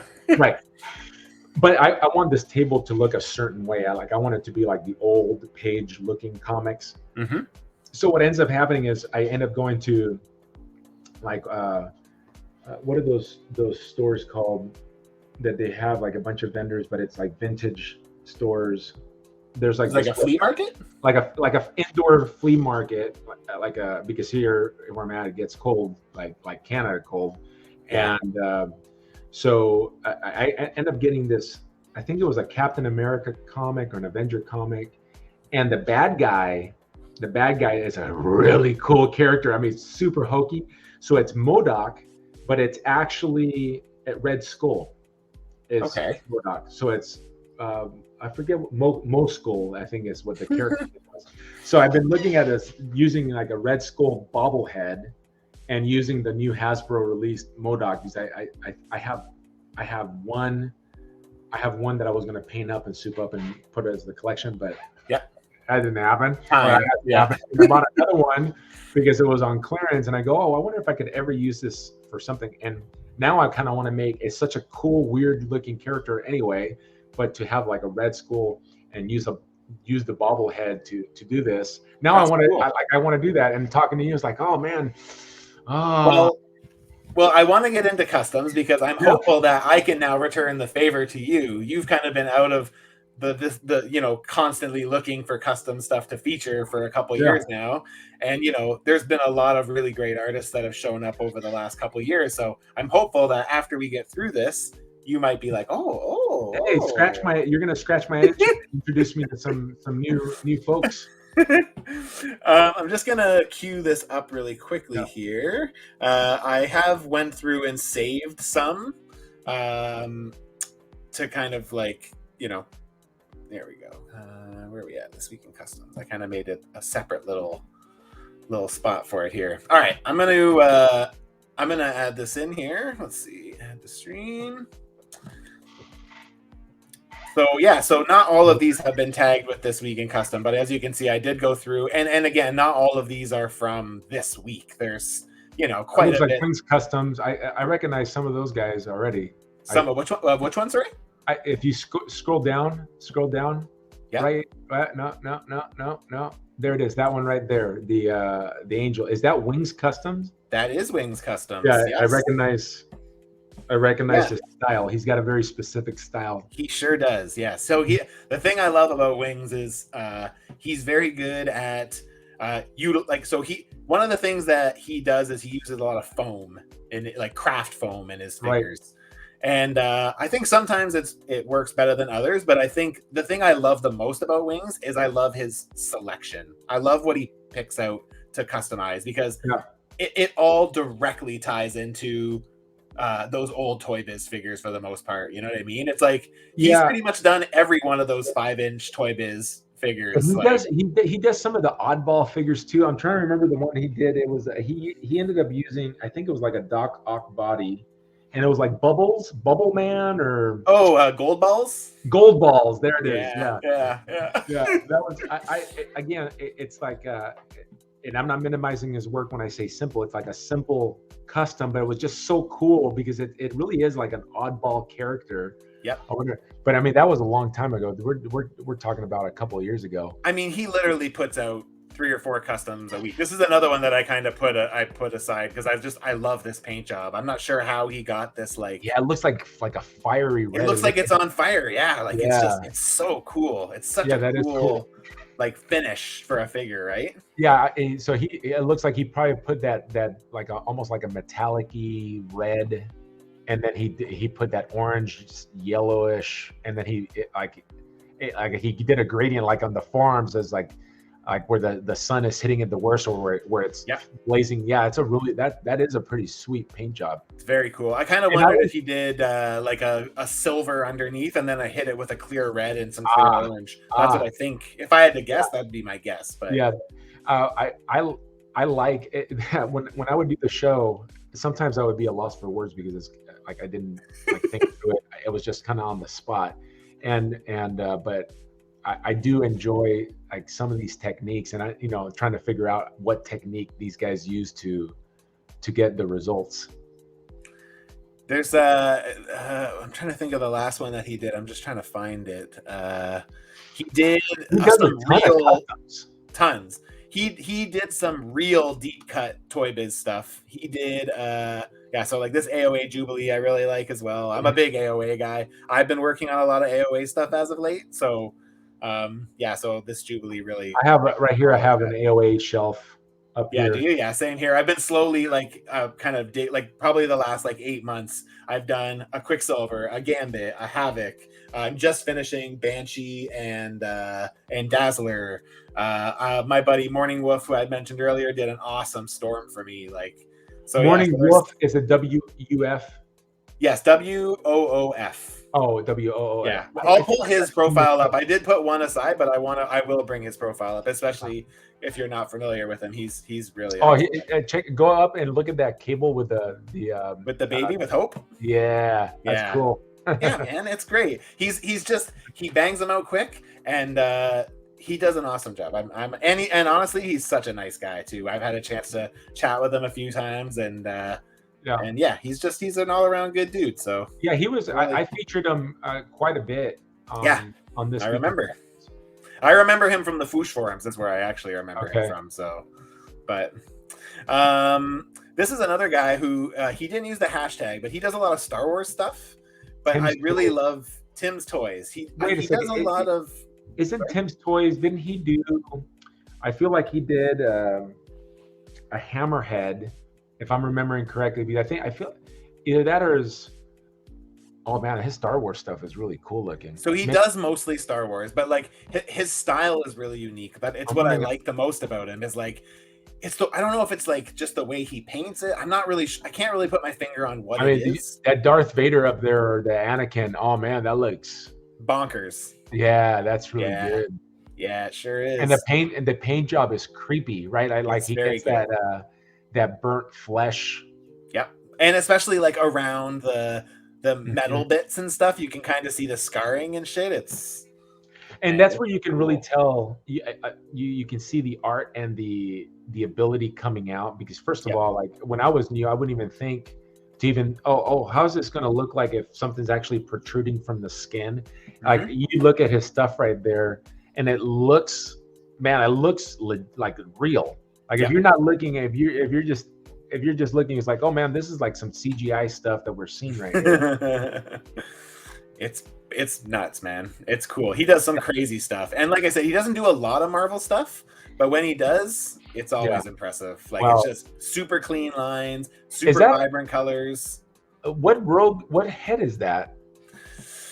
I'm not sure, to be honest. And that's another thing I love about customs is like I love trying to figure out what these things are made of. Like it's such a fun, so fun to do. Yeah, that's a really pretty rogue. Sure is. Sure is. Whatever head he used. I wonder if that is a rogue head right there, and just because he painted it made it look different. Oh my gosh. Maybe. I know, right? There's a Ula. So freaking good, man. So good. Wow. Yeah. So yeah, his style is just it's super unique, and I just like I really love his work. I think what takes him, and I feel like I have seen this customizer's work before. I think what takes him to the next level, you can tell that he's been like his paint is off the chain. Yeah, it's clean as hell. Yeah, it's super nice. Yeah, it really is. So yeah, I love his work. This is another cool one he did.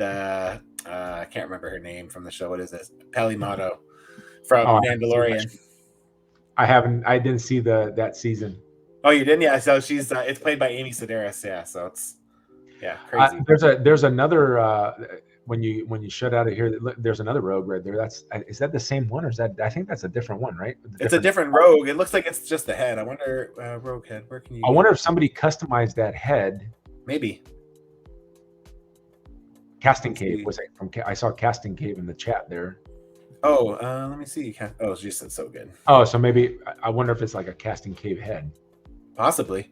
He's still very active. He actually joined us for Secret Santa figure swap this past year. Yeah, it was awesome. He says it's a custom Marvel Legends Rogue head. So it's so there you go. Somebody made it. It's pretty nice. Yeah, it's really, really nice. He did a great job. So yeah, I love this guy's. I messaged him. I'm like, would you mind if I featured you? Because we're gonna, I'd like to bring it up if I can. And he was like, oh yeah, no problem, man. And his style is like realistic, right? So there's some customizers that go for like the cartoony look or the toy look, and this guy, I mean, it's realistic. Yeah, you can see it in the shading, like even like you can see in between the fingers, the fingertips, even just in the mouth, around the eyes. Like it's really a lot of attention being paid to the details here. Yeah, so. He's very good. Yeah, he or she. Awesome. Is it a he or a she? It's a he. Yeah, Tim. Hey, I'm having an old man moment. Cramp! Cramp! I just got a cramp. This is a guy local to me, actually, Tin Rocket Customs. He did this kind of like gender bent Superior Spider-Man. Yeah, Superior. I love. That's one of my favorite runs. Spider-Man books. Yeah, me too, man. I loved it. Yeah, I was a big fan. That's a great storyline. Yeah, that's cool. Sure I actually that caught my eye too. I ended up doing. I have a Superior Spider-Man custom. I ended up getting the legs from what's that 3D place that everybody. Oh, geez, what is it? I know what you're talking about because I almost did it too. It came with the legs and it came with the things for the arms, right? Yep. Yeah, I know. The little backpack. Yeah. But yeah, he's like I said, he's local to me, which is kind of cool. We've met a couple times, and yeah, it's cool. Yeah, Canadians participating. Canadians are. There's quite a few Canadian customizers. This dude here is from Australia. No, England. I think he's England. Actually. Oh, that's a cool looking character. That's bizarre. Does his Marrow based off of her? I think her first look she had. I might be wrong if it's her first or not, but the thing that he did. So he joined us for Secret Santa figure swap last year, and he went all out. I want to find what he did. I've featured it on this page on this channel before, but that's cool. He went to town. He did this rocket racer. And he like loaded it with like crazy accessories, like comes with a skateboard, comes with a bag of money, and the money's all like kind of flying out. I wonder if I can get let me see if I can find a better image of the money bags. The money bags are amazing. It's like one of my favorite accessories I've ever seen. It's just so freaking good. No. How far back was it? Did he not ever post a really clean shot of it? I wonder if he didn't. Maybe this will inspire them to take a better shot and put it out there. Maybe. I might have to go to the secret swap page to pull that up, but that's too bad. I'll have to go back and find it after. But yeah, he does a lot of cool stuff too. He did. This is another one that I really liked. He just did this rogue as well. This classic looking rogue. Yeah, it's cool. Mm-hmm, really I saw cool. That it looked like as you were scrolling, there was a couple of blobs that he did. Yes, he did. I don't know. I don't know if that was an actual paint job or if it was a because he did like that one. Oh, yeah, I think it's just a Photoshop. Okay, that's funny. Yeah. There was I can't remember the customizer name right now off the top of my head, but there was somebody that did an AOA blob, and cool. That was one of the absolute coolest customs. I think it was a Filipino customizer that did it, if I'm remembering correctly. I just can't think of his name right now. It was so awesome. This guy here, so this is one of my buddies. He actually runs the Summer Swap, Draven, Josh. Yeah. And this was his Secret Santa present for this year, and he did this. It's fully sculpted Mutant Apocalypse Raph from the Ninja Turtles, the 2012 animated series. And he did like multiple heads. He did bearded. He did unbearded. The hands have magnets, so they hold all the weapons, and they all store on the body as well with magnets, which was really cool. Sweet. Yeah, man. Fuck, so good. I just love people who think outside the box. And like, and just imagine you're the guy that's receiving this too. Oh, the guy who received it was so happy. He's probably happy. He's a Teenage Mutant Ninja Turtle fan, and so is this from a comic or what's? It's from the 2012 cartoon, and it was from one story arc. I think it was like 2 episodes or something, and it's kind of set in like an apocalyptic future, basically. And what's crazy is so he used the Crimson Dynamo bath under there, and I would have never guessed that that's what's on, other than the feet. You can kind of see the feet. Yeah.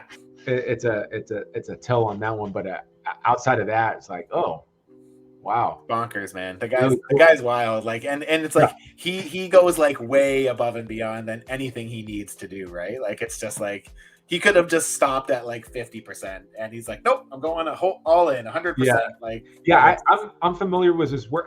I'm trying to see if I would have featured. I don't know if he was around. I probably would have ran into him. He was around. I don't know how active on social media he was, but he was around for sure. I've definitely seen him recently. It's come on his stuff has come on my feed. This is another one that he did that I'm totally obsessed with. Ratchet from Ratchet and Clank. Yeah. Like, just so freaking clean, man. Yeah. Like, and the paint job is pretty sweet. Bonkers. I mean, it's not too many colors, but it's like you said, it's clean. Yeah. Very clean. Very, very clean. Can you scroll down a little bit? I'm trying to see like some of his superhero customs. Yeah, sure. So yeah, this is one that he got a lot of love for. He did this like massive She-Hulk, super bulked out. Yeah, I wish Hasbro would put something out like that. I think it'll come. I think it'll come, but she's got too much booby. I don't think Hasbro's doing the booby thing. So they're not doing the booby thing. No, they're not. Let me see here. There's some. That's who I remember him from right there. What's this one? Yeah, what's that character's name? Splatterhouse. Rick from Splatterhouse, I think it's. Yeah. I remember when he did that, and I remember he filmed he did a work in progress. So I think I may have featured him. This is 42 weeks ago, so this is about a year, but he's been doing. I know he has been customizing for a long time. Like, I don't know how far down he goes, but he's definitely been doing it for more than a minute. So I want to say that I may either that or I definitely saw it. And now the She-Hulk, his sculpting on the She-Hulk, I remember seeing that. Does he have a? Yes, he does. Yes. I've seen his work. He's very good. Yeah, he does very good work.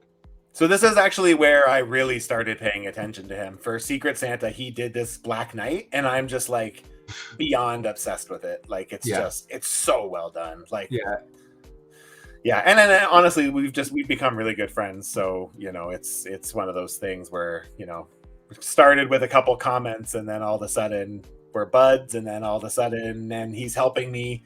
We're helping each other with the swaps, and nice. Yeah, it's become like, Sarah, this is the one. Like, I just look at that. Yeah, that's pretty nice. That's insane, man. So there was a guy, and he is definitely not active anymore. And I'm going to try to remember his name because I think he switched his name. He had a YouTube channel for a while, and then he had an Instagram. Spawn something or other. Spawn Sauce. Spawn Sauce. He did that Gambit. You remember that Gambit with the soft? Sure do. That was that's an old school customizer too. It is. We actually almost got him to come back for Secret Santa last year. Oh man, we were so close because he's tried to do his own toy line. I think he was trying to launch his own toy line, and it was like Knights. Yeah. Yes. That's right. But there was some. Wait a sec. I might be getting him mixed up. Is that Greg?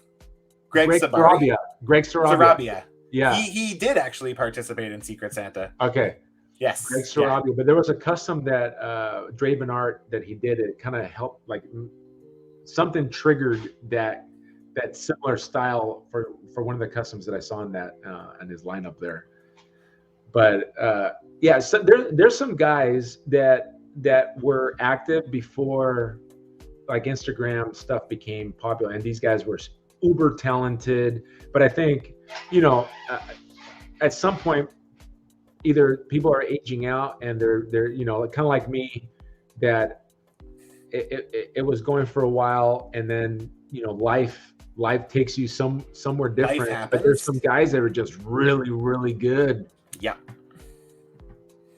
Yeah, I mean, the thing is a lot of those guys have like the legacy, right? But it's like then we have new guys. Like there's one of the new guys. So Yeah. Wano Customs. So Wano Customs, I remember when he first came on the scene, and I'm fairly positive that I featured him on This Week in Custom, and you can see his growth too. Yes, like even look at that. I know, bonkers, right? It's so clean. Yeah, it's amazing. So good. I think he's using cotton on that. Yep. And I'm not here to critique, but I wonder if he would have used that poly. I can't remember the name of it. It's got a little bit of there's something about the shininess and then how it photographs. And I remember one of the ACBA guys talking about that, or maybe it wasn't an ACBA guy. There's there's other art that's kind of related to what we're into, but like the guys that do the tanks, like they paint the tanks, that like military stuff. They do some things with like the missile explosions. And and like the tail from like the missile, like the smoke, right? Yeah, and I think they use that. I think that's where I got that idea from. I was working on a custom. This is like 2-3 years ago now, and it was a War Machine, and War Machine at one point kind of there was a comic that he was able to connect with anything war related, and then he was on a tank. So I had seen this in a comic. I'm like, oh man, this is awesome. So I started working on that, and I had even bought the LED lights, and I was going to do this thing that I had seen. If you go on YouTube and you look at tank painting and explosions or whatever, there was this one, and this video is awesome. It literally looks like there's a missile being fired, and there's like the smoke. It looks awesome. Some people are so creative they can just look at anything and be like, I can recreate that with this and this and a little LED light and.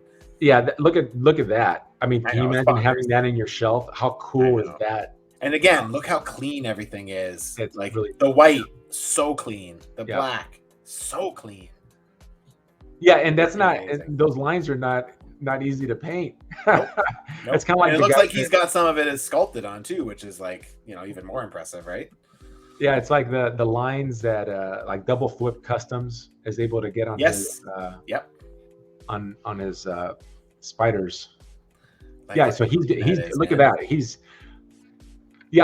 I mean he's clearly been doing he's continued doing customs, and his work looks I mean, he was doing good work a couple of years ago, but now it's really elevated, honestly. Like I've always liked his work, but like over the last year and a half in particular, like I've noticed his stuff has just gone like way up. Yeah, that's pretty awesome. I mean, look at how beautiful that is. It's freaking amazing. His head looks like it's on fire too. Yep, sure does. What is he using there? That's not hot glue.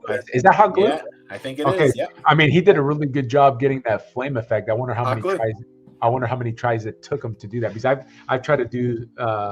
I remember early on, and again, I can only talk about the past because I'm not doing anything current. I'm a has-been, guys. I'm a has-been. But I ended up doing.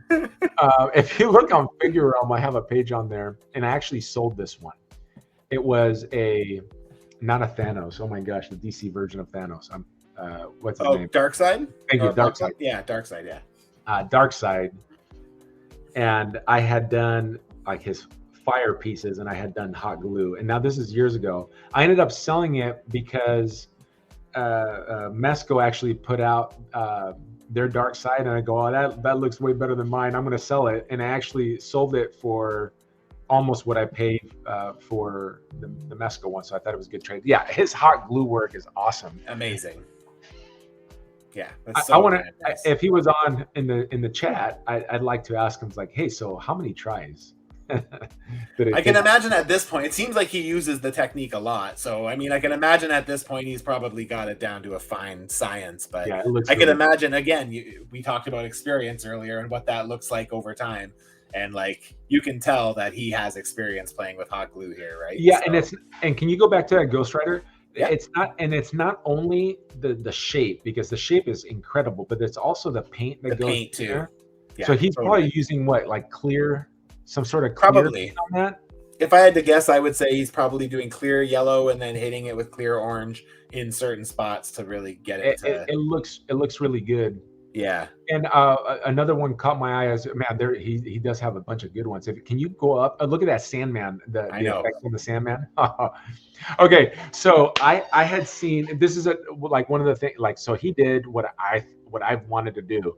I saw there was an ACBA guy, and look at Matt. You got me excited talking about customs. Thank you. Gotcha. Uh, there was an ACBA guy that had a hand, and it was the Sandman, and he's like blasting Spider-Man against the side, and it's oh gosh, who is it? I know exactly who it is, but I'm forgetting his name right now. He's a funny guy. He's always taking like funny pictures of himself. I think you would know who he is because Is it Sir Dork? Nope. Dang it, I can't think of his handle right now. But he did something similar, and I was thinking, so like, I want to do something cool like this. And you know those? I remember when I was younger, and it was in California and LA. I went to Universal City Walk, and I had a girlfriend at the time, and we ended up doing this hand thing where you put your hand in and you cast your hand in this waxy material, and they do it, and it comes out like what he's got there. But and I'm sure there's stuff that even, so I wanted to do my hand and cast my hand and use that as Sandman's hand. That'd be cool. Coming out. And I think that looks like that may be what he did there. Yeah, I mean, if you saw I'm going too fast here. The work in progress pictures show a little bit there, right? You can kind of see. Okay, so I wish it's that, but did he like sculpt that? It looks like a cast of a hand. That looks pretty realistic to be. Let me see if I can zoom. Like even in his nails, it looks like it's. That looks real. That looks like a cast of a hand to me. Either that, or he murdered somebody and just used his. Just painted it white real quick. Yeah. Yeah, man. So he's another one who we've been able to kind of lock down for these swaps, and like it's been a lot of fun. Yeah. Oh my gosh, I like that one too. I really like that effect, the Mysterio. Oh yeah, the Mysterio one's sweet too. It's like zombie Mysterio. That's awesome. Yeah. Yeah. So I've kind of lost track of him. So I have not seen these customs, but like seeing them for the first time, like, so these are definitely ones that I would have picked for the show because they just catch my eye. Yep, totally. It's not even just like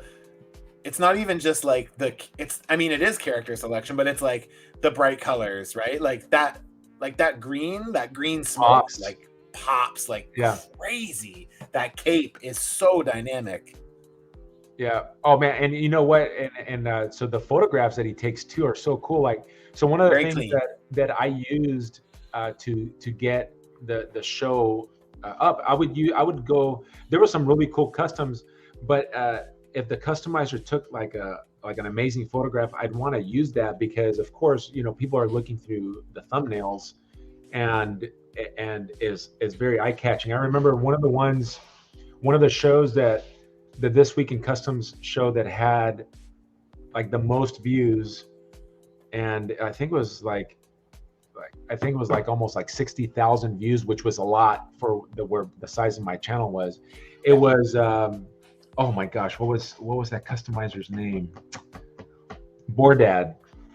He would do like these military like customs, and he did like a Punisher. I think he ended up using like a Marvel Select. Was it Dad Customs or Bordad? BORE Dad. Bordad Customs, and he was really good with Photoshop. I know. And he would just take these amazing photographs, and I remember I used that as the thumbnail, and that was one of the most. And with his thumbnail, I think, and then some of the notoriety of the show, it got a lot of views, and then the other customizers, of course, were also getting that exposure. There you go. Like Bordad actually did something very similar with a horse too. Yes, I remember him as well. He kind of just disappeared. Yep. I feel like that happens to a lot of great people, and we just we lose them to time because we forget when they're not constantly being active. Yeah, and again, it's a hobby for most. This is Yes. Some people obviously are, they make money selling the customs or Yep. or being, they have some Instagram or YouTube fame or whatever, and they're making a little bit of money on there. Yep. But I think just like with anything, people will their things coming up in their lives, and then this kind of takes a back seat. I don't know what's up with him. I didn't know him that way. I exchanged in the behind the scenes some messages. Yeah, of course. But yeah, actually, Metaluna, he was the guy that was featured. I remember Left Hook Customs. Yep. I knew Left Hook Customs from Facebook. Yep, Brendan. Yep, I know him a little bit. We talk here and there, but not too often. But I talk to Jeff Metaluna. I talk to Jeff pretty regularly, and I wanted to mention this one because I'm just so obsessed. He's been doing these paper wings. I don't think they're paper. I think they're made of that foam as well, but I might be wrong. But like those are all made. He made those. And they're not finished yet. Clearly, no, this is his whip. Yeah, man. But it's just like I wanted to showcase that because it's thinking outside of the box. It's not your regular. No. You know what I mean? Like it's. Well, he's not using the Toy Biz wings or Farland wings. He's making them on his own. I wanted to show you Morning Wolf because. So this is the one is that a custom by Matchu? I think you were the one of the first ones that got forearm. Oh yes. So it's you funny did a forearm a long time ago. I did do a forearm. Yes, it was a commission. It's funny because I see a lot of my style and my work in Morning Wolf's customs. Quite a substantial amount actually. Yeah. I could tell that I was his inspiration for some things, and it's it's super flattering because then I see it and I'm like, holy shit, man, these are fucking bonkers. So right now he's doing Gem and the holograms. So he did where are the ones that he's done? So he did Gem, I don't actually remember the names of the characters, but man, that's a blast from the past. I don't remember. I mean, I recognize Synergy. That's this one. Synergy. Yeah. So I remember something about that in my way distant past, but I never watched that show. Yeah, me neither. But yeah, it's just like he's done so many, right? And then it's just like I'm trying to think of some other cool ones. He's done pretty much all of Generation X. It's like crazy, man. Yeah, it's unique. So it looks like he's doing some sculpting there, right? Yeah. Oh yeah. He does quite a bit of sculpting. He sculpted all the legs on all of them, all the shoulders or the elbow pads and the shoulder pads on everyone, kept them all consistent from one to the next. I don't so this brand of X-Men was past my time. Yeah. Was it? Yeah. This was kind of right when Gen X was starting is when I was getting into like comic books. Like I was into the cards and stuff, but when I actually started reading comics, Gen X was kind of kicking off. So like 96 maybe 95 96 something like that. And that makes sense because I would have been in college playing sports at that time. And this is the Storm that he made for me, Age of Apocalypse Storm. Oh, that's sweet. Yeah, so freaking nice, man. That is totally good. Crushed it. He's one of the guys who does, again, like he does a really good job at making the ladies like beautiful, right? His name Marita, is that her name? Or Marita, yeah. So yeah, that was Namor's cousin, I think. Yes. Oh, Marina, is that what it is? Yeah. Well, but I thought Namorita was she was white skin. I think those are two different characters we're thinking of. Okay. Yeah. But she's got the webbed fingers, and so yeah, cool, man. He's great, and he does a lot of this kind of stuff, right? Really retro feeling kind of stuff. He did all the Shi'ar characters. Oh, that's cool. Right? Oh, that's Deathbird, right? Deathbird, yeah. So his Deathbird is freaking beautiful. Look at this thing. So I've at some point in time, if I ever finish my character, because there's a Deathbird and Bishop are in that comic book, and I actually wanted Face Customs to do the Deathbird. If I ever did a Deathbird, I would commission it from him. Yeah. And then And then if the price scared me, maybe then I would go and try to do my hacked version of it. Well, he does. I think he does that as a job. So yeah, I can imagine. Sure. Oh yeah, I mean, yeah. We've been able to get Face to join us as well for Swap Really. too. Yeah, man. I've been Can you pretty imagine? surprised. Hey, can you imagine? I'm sorry, I cut you off. What were you going to say? Okay. Oh, I was just gonna say I'm pretty happy with the selection of customizers we've been able to pull in for these events. So they've grown to be huge. Last year, Secret Santa was almost 60 people.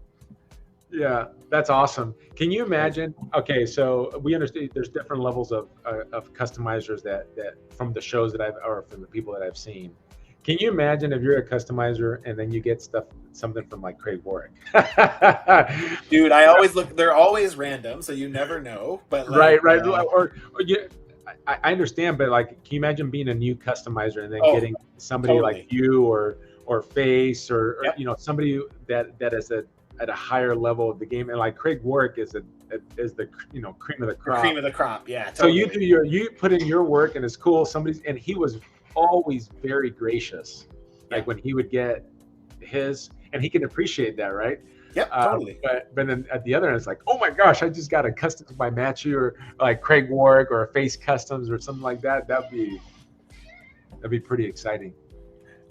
This guy does some really cool stuff too, Star Marvel. This is a James Cagney, and he's kind of decked it out in like a black and white paint job to make it kind of look like an old timey kind of like photograph, and I think it's just like super unique, right? Yeah.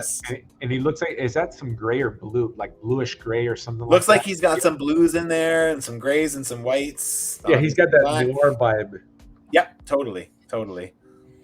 So yeah, I just love stuff like that. Again, just different, right? Like super. You'd look at that and think there's like an Instagram filter on it, and it's just like, it's just a paint job. I mean, I shouldn't say it's just a paint job. It's the paint job is what makes it look so freaking awesome. Well, and so did he also do the diorama there too? I believe he did. Yes. Yeah. So look at that door with the details, the screen and stuff. Yeah. Man. It's bonkers. That's pretty sweet. So I'm Level 76. I'm familiar with his work. Are you? Yeah. He's a really nice guy. We chat from time to time. This is another guy who I've become pretty good friends with. Particles. Yeah. Yep. Man, this guy's so freaking good. This is what he made for Secret Santa this past year. He actually got Draven's list, and on it, Draven said, any funny Deadpool. So he decided to do Disco Dazzler Deadpool, where you can't see it in this picture, but on the backside of her, of the costume, you can see like the $15 price tag or whatever that it has, like on the wig or whatever, like when it turns around. Let's see when she makes it all around. Yeah, you can see that's Deadpool. that's a cool cross right there. Totally. And it's just like, again, you think of like the parts, like, so he used, I don't know if you remember that's funny. Isn't that great? Oh man, he used the arms from that Deadpool. Oh gosh, it was the burnt Deadpool. I can't remember. So the recipe on this one is super unique. He took the arms are actually from the Carnage from the Venom Pool wave. And so that Carnage was all textured. The skin was all textured. So he basically just like toned down the sharpness of some of the veins running through it, and then like duplicated it onto the chest and the back there. Oh wow! Right? Yeah, that's cool. So yeah, really, really, really cool. So the details. Yep. Yeah. Nuts, man. And just again, and then he picked a good song. Yeah, ABBA. Yeah, ABBA. I won't play the song just in case there's like a monetizing thing. Not that I'm making money off this. Sure, but that's pretty funny. What else do we got here? There's some other really cool stuff that I found.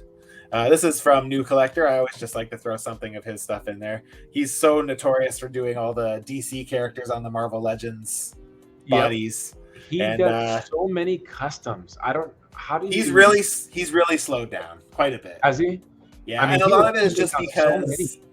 Well, I mean, the thing is he can bang them out fast. He still does. Like he just put out this Robin, or not Robin, Nightwing. Sorry, this classic, the original Robin right there. Yeah, right? classic Nightwing. Yeah. Or Nightwing, not Robin. And then he just did this Gideon for me like for our swap that we do every year. So That's cool. Yeah, he just finished this, but again, like he That's starts a very 90s very 90s Gideon right there. Yeah. Yep, totally. So yeah, I always like to show off his stuff just because, yeah, not like he's one of my very, very close friends, like online friends that I chat with pretty much daily. So I think I saw his stuff. It wasn't in Instagram. I wonder if he was in Figure Realm. I feel like I saw his stuff there first. Yep, he was. We were most of us were on Figure Realm back in the day. Okay. So yeah.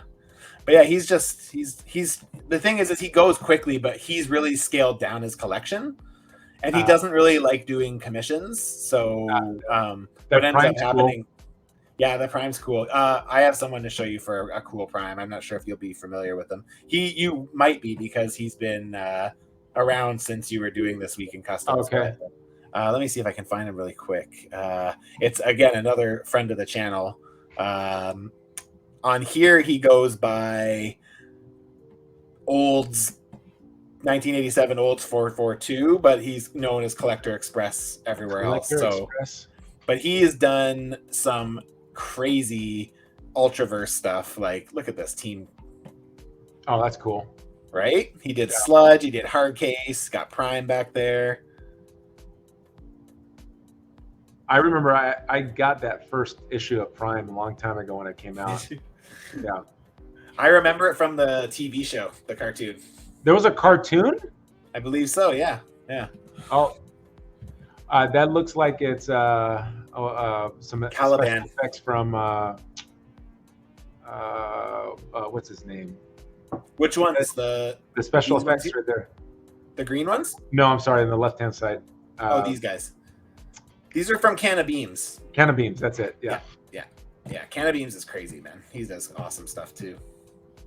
I could spend I have so much of his stuff, it's ridiculous. Like I ended up getting his effects for Galactus. Oh, did you? Oh yeah, that's right. I saw. Yeah. They're really nice. Did you get them in already or no? Did you have? I had them. I think I was in that second group. Nice. How does it? Do you still see the lights through the eyes and stuff? Yeah, you can. Yeah, nice. You definitely can.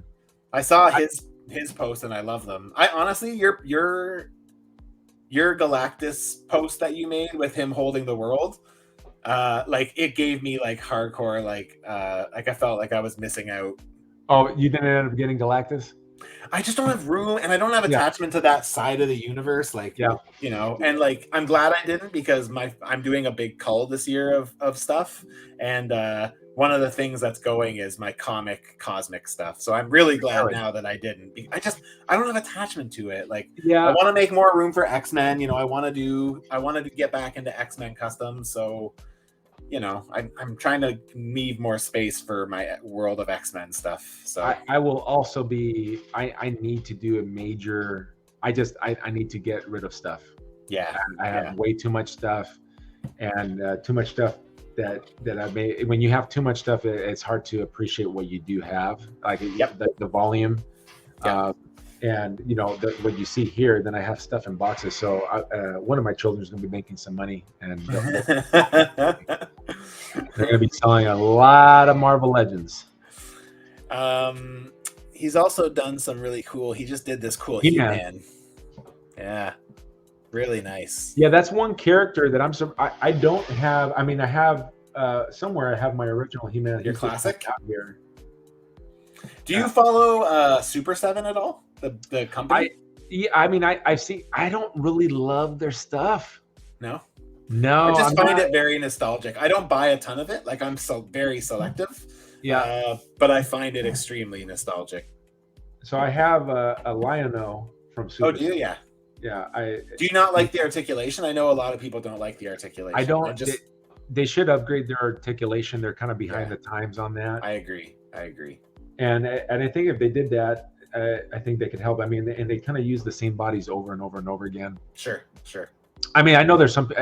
I like the fact that they're putting out some characters for everybody, but that's why I kind of like Marvel Legends is kind of my jam, because they for the most part they have decent articulation. I know if you like, I like to watch some YouTubers lose their mind. Like Anthony's Customs does a really good job of breaking it down because I Yep. don't know if you're familiar with him, but Yep, like I know him. Yep.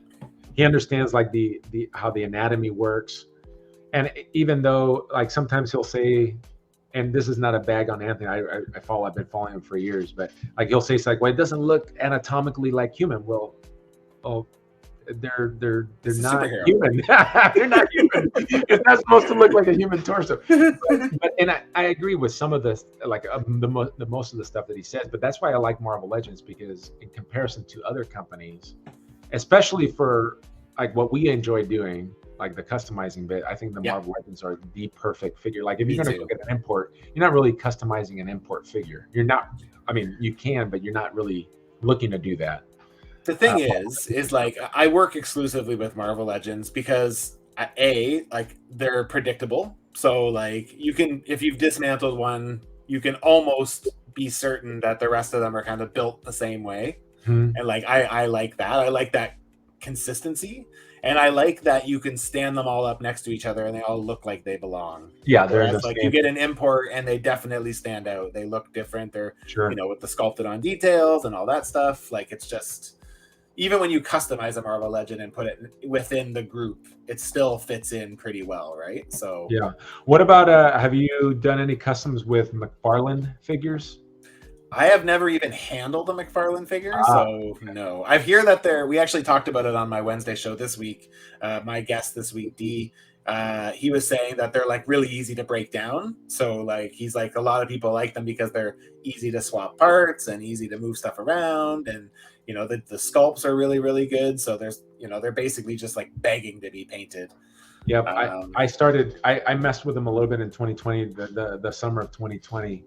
And I was creating not a metallo, steel. And cool. I was sculpting the head, and I was using McFarlane parts, and they're so close. Like so they got, for the most part, they have really cool looking sculpts, but their articulation on a lot of the figures, if they just took it just a little bit more, it would make the figure so much more functional. But they haven't. So the good thing is, if you know how to do a little bit of customizing, you can improve those figures 100%. Pretty substantially. Yeah. This is cool. Totally cool. So if anybody who's not familiar, the most recent Howard the Duck figure that came out was basically a statue. It came with like, I think its feet swiveled, and I think he had like some minor arm movement. So Bad Sociologist Labs here basically rebuilt it and then basically like showed off the whole process that he did. So really, really cool. Gave him articulation. This is a customizer I am not familiar with. Yeah, so I actually don't know, like I don't know how long he's been doing it. I think a lot of his stuff is kind of more just like part swapping and stuff like that. But I think this is the one that caught my eye as of recent was the duck. Yeah, because I was just like, damn, man, that's like, so this is what it kind of started as, and where he kind of got to in the end, right? And it's what's that figure on the right? What is that? Where's that from? I have no clue. Let me see if he says Agent Jonesy from Fortnite. Smart. There you go. So he used like a 3 3/4 version of Fortnite, or the smaller Fortnite. Looks like it. Looks like it. That's really smart. Very smart. And he kind of goes through the whole process. So you can see kind of here's him kind of making room to put in the new pegs, and then you get the next one. So he's now added that in, and so I appreciate guys like this, because me too. They're not super well known, and who knows, maybe he's got high customizing level, but like something simple like this, he's even showing the process where if somebody's a fan of this figure and wants articulation, here's how you can do it. Especially something like that where like when it came out and everyone saw that it had no articulation, everyone was like super bummed, right? Yeah. What does he got? He doesn't even have 1,000 followers. So yeah. Right. And he may be a guy that's been around. I mean, I recognize some of the people that are following him. He may have been around lurking, and maybe like he was like me. He lurked. I lurked for a long time before I even started doing any of this stuff. Villains Custom is another guy who I've been following quite a bit lately. He's done some really, really cool stuff. Classic walls. Oh yeah. Oh man, I really like that. Nice, eh? Yeah, it's a great. Again, all the shading on the red parts, like, just pop like crazy. Yeah, and I think I mean, I think if I go back to his eyeballs, that he did it, like he did the stuff that I haven't messed. I don't think have I ever done a female custom. I don't think I've done a female custom, but he did the eyes. Like it came out nice. He's putting really the nice. eyeshadow. he's spending it up. Yeah, that's a really nice looking wasp. Yep. He also did this recently. This Sabretooth that I thought was really cool on a movie Venom body. Yeah, that looks good. Yeah. That very Sunfire cool. Looked really good too. I follow him, and I his stuff comes up in my feed. I like the paint job he did. Really sharp face. Yeah. Yeah, really nice. Really nice. So Domenico Garcia, if I'm guessing, he's probably Filipino. Or he is from the Philippines. Yeah. There you go. Philippines. You can some of these Filipino artists, they have a certain style that I don't know, because I've seen so many of them, and I follow so many of them. They do a really nice job. That's another cool one, Moon Girl. Yeah, that's an oddball character. You think Hasbro will ever do something like that? It'll take them a while before they do like an offshoot character like this. I'm not gonna lie, I've learned to never say never with Hasbro, because I feel like they're notorious at being like, surprise, motherfuckers. Well, sure. Well, no, if that one went viral, oh my gosh, look at that. Right? Mantis, classic Mantis. Okay, so I think there was another Filipino artist that did like DF action. Oh gosh, what's this? DF actions. Well, Defaction. Oh, are you talking about Are you talking about Daryl? DF Blueberry Customs? DF Action? Oh, DF Action. DF. Oh gosh. Oh yes, I know who you're talking about. DF Action figures. He's the one that did the changing warp to a Wolverine. If you remember that. I don't know if that's the right way I do this. How do I do this? Maybe it is. Let me just look. DF Action. Oops. There it is. Oops. Let's go check him out. He did a Mantis. Yeah, remember this? Yeah. He did such a cool job on that transition. Yep. But I think he did a Mantis. I think it was him. Yeah, I think you're right. Really pretty, like that one that you just showcased. But there we go. There's some of these are recognized. Yeah, some of these are freaking. I love this Havoc figure. Yeah, he did a great job with that. It's old though. Look at 199 right, ago. Right. So it's been a while since they've posted, but it was before this. I remember she was presented before this. If it was him. Who's that? Astra. I'm not familiar with Astra. Cool though. Yeah, man, this guy's just super talented, right? Yeah. Fuck. What? So can you go back to he's Filipino, C2? Filipino? Yeah, Filipino. Yeah. And I'm wondering if these guys are like from a similar area. This guy too, Jeff. I don't remember how to say Sulla. Jeff Sulla. Yeah, I've seen his stuff. I believe he is either. Look, that's the AOA. That's the guy I was talking about. Yeah, there you go. There's the blob. Yeah, that's I think that's the one. Oh yeah, look at that. Come on, man. I remember when I first saw that one, I was like, oh my gosh, this is so cool. Yeah, that's rad, man. He pierce the nipples. Love it. But even that, like, look at that Venom, like the paint job on that's just freaking really beautiful, man. So nice, so nice. Yeah, he's killing it. Yeah, he's got all the AOA there. Those are great too. The Phoenix Force 5. Yep. Magic and Namor. It's baller.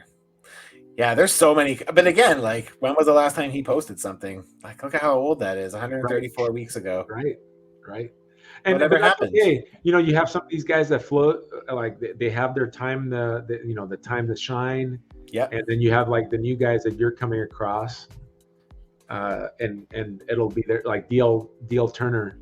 Oh, God. I was very fortunate this year. I got a figure from him for Secret. He got my list for Secret Santa. So what did he do? He did a Generation X. I'll have to pull it up on the LS legendary. Off the I pull it didn't up know on he here. went by Blueberry Customs. Yeah, I think that was maybe his starting name, and then he just Okay. eventually got away from it. But Yeah, I don't know him by Blueberry. yeah, I always know him as Daryl. Come on. Oh, There you we know go. what? You know where I know him from, and when we go back to his page, so this is what the White Queen. Yeah, he did a Generation X headmaster, Emma Frost. Yeah, And it's crazy because he gives you a million different things, right? So he made it so you could have swappable arms. If you want to have the jacket on, you can have the jacket. If you want to have the bear arms, you can have the bear arms. He gave me a cape if I wanted to keep it old school with like the cape, and it's all wired. He made it himself. And then he did 3 different heads. He did 2 like comic book style ones, and then he did this one, which is like in the likeness of the actor who played her on the made for TV Generation X show. There was yeah, like a live action thing in the 90s.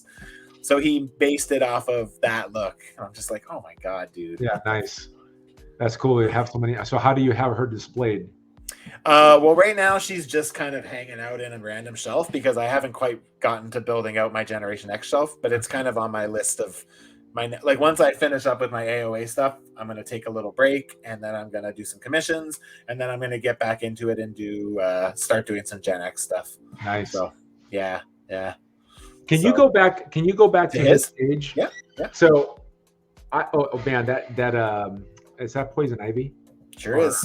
That looks amazing. Yeah, look at the detail work on her. I guess you would call it the tattoos. Yeah, that's all sculpted. It's not for kids. Raised. Any kids raised? Avert your eyes, children. You're not living in this right now. Those aren't nipples; they're seeds. Oh, they're seeds. Yeah, wow. So good, man. So good. I actually made a Poison Ivy this year for Secret Santa. Yeah, it turned out okay. I didn't hate it. I didn't love it, but there's the mantis. There's the mantis that I was thinking of. Was his? Let's find that. Or maybe it was his mantis, and maybe. What I remember with him, the one time I exchanged communication with him, he had done. I think it was a Silver Surfer, and he had used like the chrome paint. Yep. Or he had used it for something. I think it was for Silver Surfer, and it looked amazing. But when I used that stuff, and he told me it didn't fade, like it came off on your fingers. Like, and I showed it, and he says that it doesn't. And with much love, I call, no way. That's why I don't use it, because it's actually not just the marker. I found this really awesome chrome spray paint by a company called Montana Gold, and it was so awesome. But then probably about a month after I'd had it, I took a bunch of pictures with the figure that I'd used it on, and like you could see it start to tarnish. So like it went from this like really bright, shiny, clean looking silver to like smudged grayish silver, right. And it wasn't great. So I ended up doing a Silver Surfer. I added some toe articulation, and I put magnets and all this stuff, and nice. I actually used that paint, and I wish I wouldn't have, because and some people say, oh, it definitely works, and I think it may be how it reacts to the plastic. I don't believe it's acrylic based. Oh, so that's definitely possible. Yeah. So I think it's some other type of, I don't even know what type of paint it is. Maybe you need a harder plastic for it not to mess up. That's really cool. Really nice. So this guy I actually found while I was researching for doing this. I wasn't familiar with him, and I came across this, and I was like, oh my God, this is beautiful. Yeah. Which is always a huge Witchblade. Oh, Witchblade, yeah. Yeah. Can you imagine why? Why was what? Can you imagine why I was such a huge Witchblade fan? Oh yeah, the same reason that the other 100,000 boys were. Yeah, she's just really cool. Yeah. Yes. And you gotta wonder, is like, well, how's that armor protecting her? How does that really protecting all the important parts? I guess I don't know, but these guys knew how to make money for sure. Totally. This is like another I thought was kind of cool too. But again, I like saw this not one. familiar with this guy. I'm not familiar with Muddy's Customs. I just kind of discovered it as I was putting this together. Yeah, But I love saw all the this. little accessories too, right? The hat and the ping pong paddle and And you know what? It begs the question: why haven't they done some company? Why haven't they done a Forrest Gump? Because I oh would man, it's want gotta that. be coming. It's like you said earlier, is everything right now is revolving around nostalgia, right? And it's like it's just a matter of time before we get something like Well, that. and I think you know that these companies are paying attention Yeah, to the customizing world, hell because yeah, somebody they will are. put something out and all of a sudden, oh, we're going to have this figure, and it's cool that they get inspired. Aero Custom Figures is somebody I'm familiar with too. Yep, yeah, same here. He does some really cool stuff, mostly 7-inch scale, but this is great. What a great Cool use of paint that job. Venom body. And like, yeah, I love it. Well, That's and that way looks better than the like, lizard we got. yeah, it definitely looks like the MCU lizard. Yeah, So that is a great body. yeah, it's awesome. It For it. works so well. There was another one I just saw that caught my eye on your. Can you Which one? go? Can you scroll up? Mm-hmm. Oh, Captain Hydra. Oh, Captain Hydra, yeah. This is Uh, another one who I wasn't actually familiar with either. Marvel Cosmic Collection. yeah, that's a really nicely painted. The Yeah. best the best one I've seen is probably I don't know what's happened to this guy, Lee Aller. You remember him? Yes, I do. Yeah, what He did was happen to Lee? he was at the cream of the crop. He was one of the best in my opinion. Lee Uh, Aller. He's still, let me, is he active? Nope. 2 years. It's been almost 4 years that he's been inactive. yeah, I communicated with him a little bit, and I think he ended up. I think he enjoyed doing stuff on Facebook more. Oh, okay. That's really nice. Wow. Yeah, that's clean. Look at how great that face looks. Wonder if he's got Yeah, him up close. No, yeah. nothing really. So what did he use? I mean, Is that like a I Black don't Widow or? I don't know. I think a lot of what you're seeing there is just a really good paint job, to be honest. Okay, is that the Black Widow, the gray version Black Widow face, and just Mm, resculpted hair? it's possible. I It's hard to say. When you get someone who can paint like that, you Yeah, can take a shit sculpt and make it look fucking beautiful, right? but here's Like, the thing. I really think that the sculpts are there, and me too. uh, With the legend stuff. yeah, the Marvel I Legends agree. stuff, and then if you get a really good paint job, you draw Yep. out that artist, because some of these guys, they're on here, and we'll get on there and we'll crap on the sculpt, and it's because of the paint. But if you Yeah. change the paint, it's like, oh my gosh, this is Like, look amazing. at that. That looks great. Again, simple paint job on the face. I guess it's not simple, but you know what I mean. Just a nice paint job on the face, and it changes it up entirely. You know, Yeah, yeah.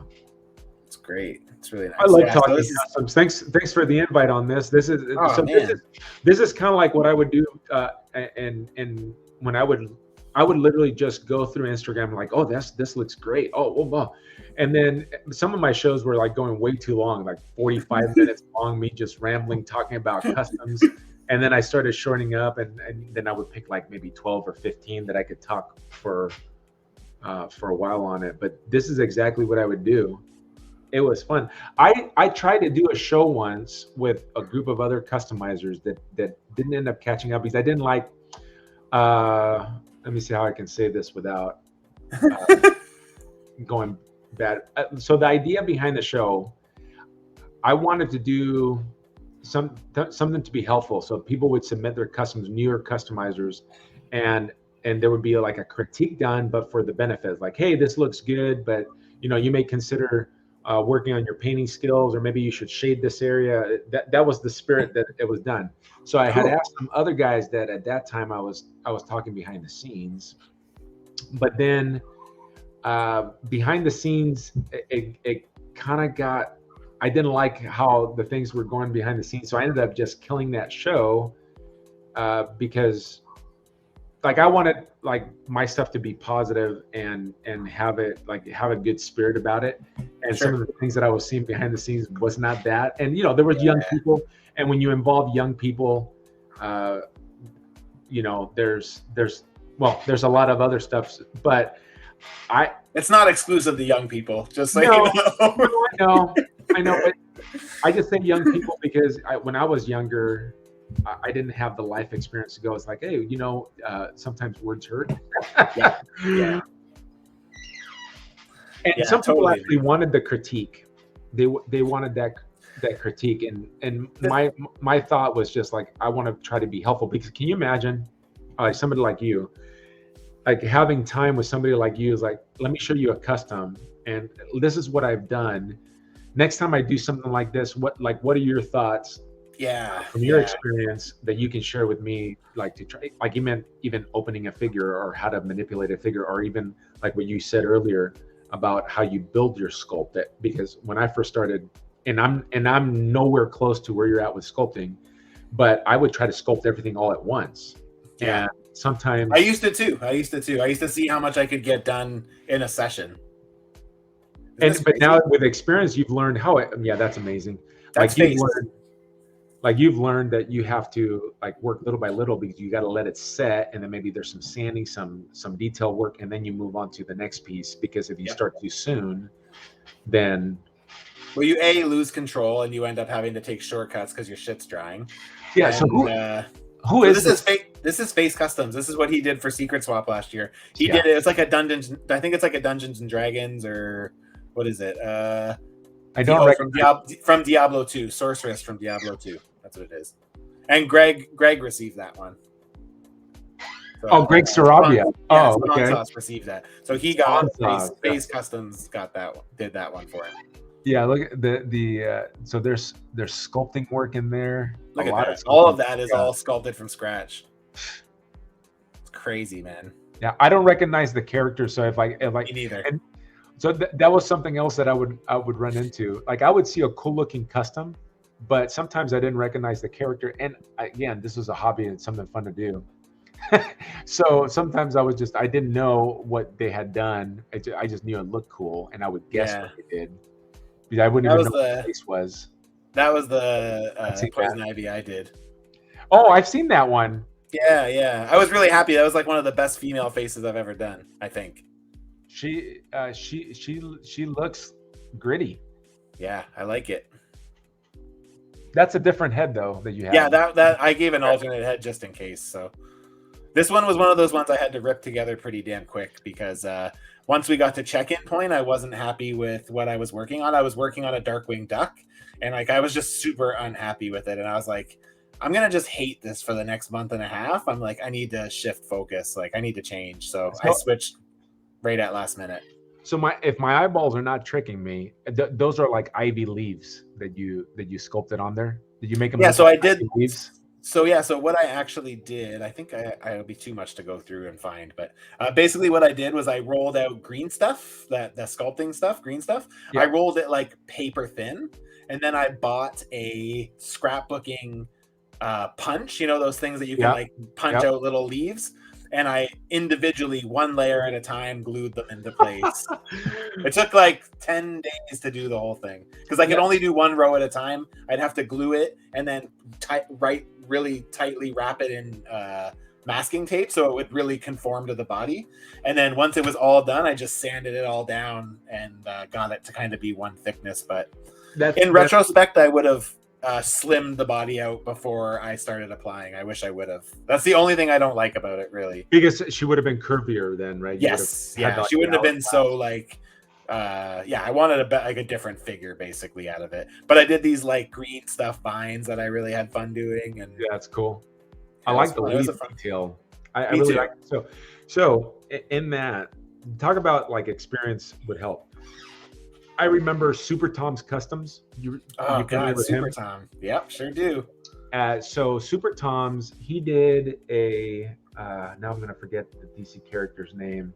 It's the opposite of Deadpool, and it is. Wade. Deathstroke. Yeah. So he did the armor, and what he did, he rolled out green, like what you just described, and he actually like cut it thin. Didn't he do? He rolled it into a tube, and then he like set up a little rig so everything he cut was the same exact thickness. Yes. And then individually placed it to do the scale nail, didn't he? So I ended up doing a Captain America, and again, different levels to the game. I'm down here, Tom's like way up here. Tom's crazy, dude. So I try to do that, and then I go, it's not working out like Tom's doing it. So I ended up. Oh, so look at that. That's a great looking. That's This the guy. is this is What's an his name? upcoming. This is an War Warduke. Duke. There you go. This That's is the an character. upcoming guest for me in 2 or 3 weeks, I think. So I have to confirm everything. But Token Customs, Will Bailey is another really solid dude. And yeah, he's another one who, like, I've seen his work over the last year and a half, like, really, really take off. Like, he's done some solid. Actually, he was the one who got Poison Ivy. I made. Oh, he did. Okay. I had his Yeah. list. Yeah, I've he seen did this. I've seen his stuff, and I remember seeing that Warduke because that's the character I was telling you earlier. Yes. It's come full circle. It's come full circle. Yep. We finally got it. Thanks. Token. Thanks, Will. Token Customs. Yep. Thank you. But what I ended up doing for armor for Captain America chainmail, I ended up getting glitter, and I used glitter for the chainmail. How did it work? Did it turn out okay? It turned out okay. It didn't turn out as nice as what, like, the putty. Sure. I can imagine the difference is just in the labor, though, right? Like, you know. It was really hard to glue. That was the only thing. I can imagine. But because it probably didn't want to stay on the figure, it probably wanted to stay on whatever you were trying to put it on with, right? Yeah, I did it during the 4th of July too. I was customizing. Oh, cool. It was very, very American of me. That's very American. Yeah. Oh, that's great. All right. Well, listen, we've been doing this for 2.5 hours, so we're. Oh, really? That long already? Woo! I know. Everyone always says it goes by so quick when we start doing this. So. Well, I'm glad we started earlier because I the thing is, like, you charged me up talking about customs. I really loved. 2.5 hours. Holy cow! Crazy. I appreciate you having me on, and it definitely, like, it got my blood flowing, because typically at this point I'm already knocked out in bed. I love it though, man. I'm happy that you were able to make time for this, and I'm happy that again, like, there's so much new blood in the customizing community right now, and it's like there's so many people who probably have no idea who you are or what you do or what you did, I guess. But I'm hopeful that this will. And I tell you what, it's not important. Like, even if somebody, like, the hashtag This Week in Customs, people are using it, and I think I did research on it. It's like almost at 60,000. It's at 57, almost 58,000. Yeah.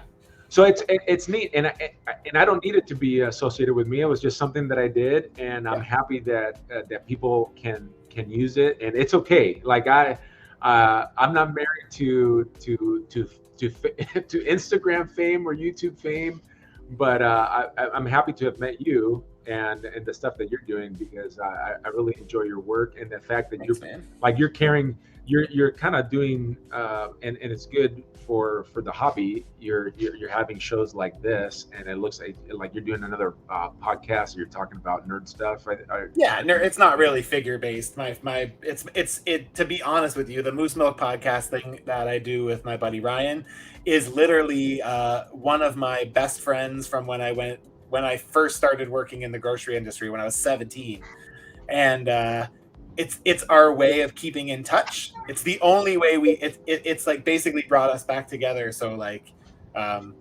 we do it every week, and we've been doing it for 100. We are on 100. I think this week's 101 or 102 episodes every week. Yeah, man. And it's just a way for us to talk and catch up. That's over 2 years. I know that for a fact. Yep. I think it's over 2 years because it's been it was 2 years in January. I think we started the first week of January 2021. So yeah, okay. Well, but I was going to say This Week in Customs, I think that lasted, I think it was 64 episodes. Now I don't even know where my note went.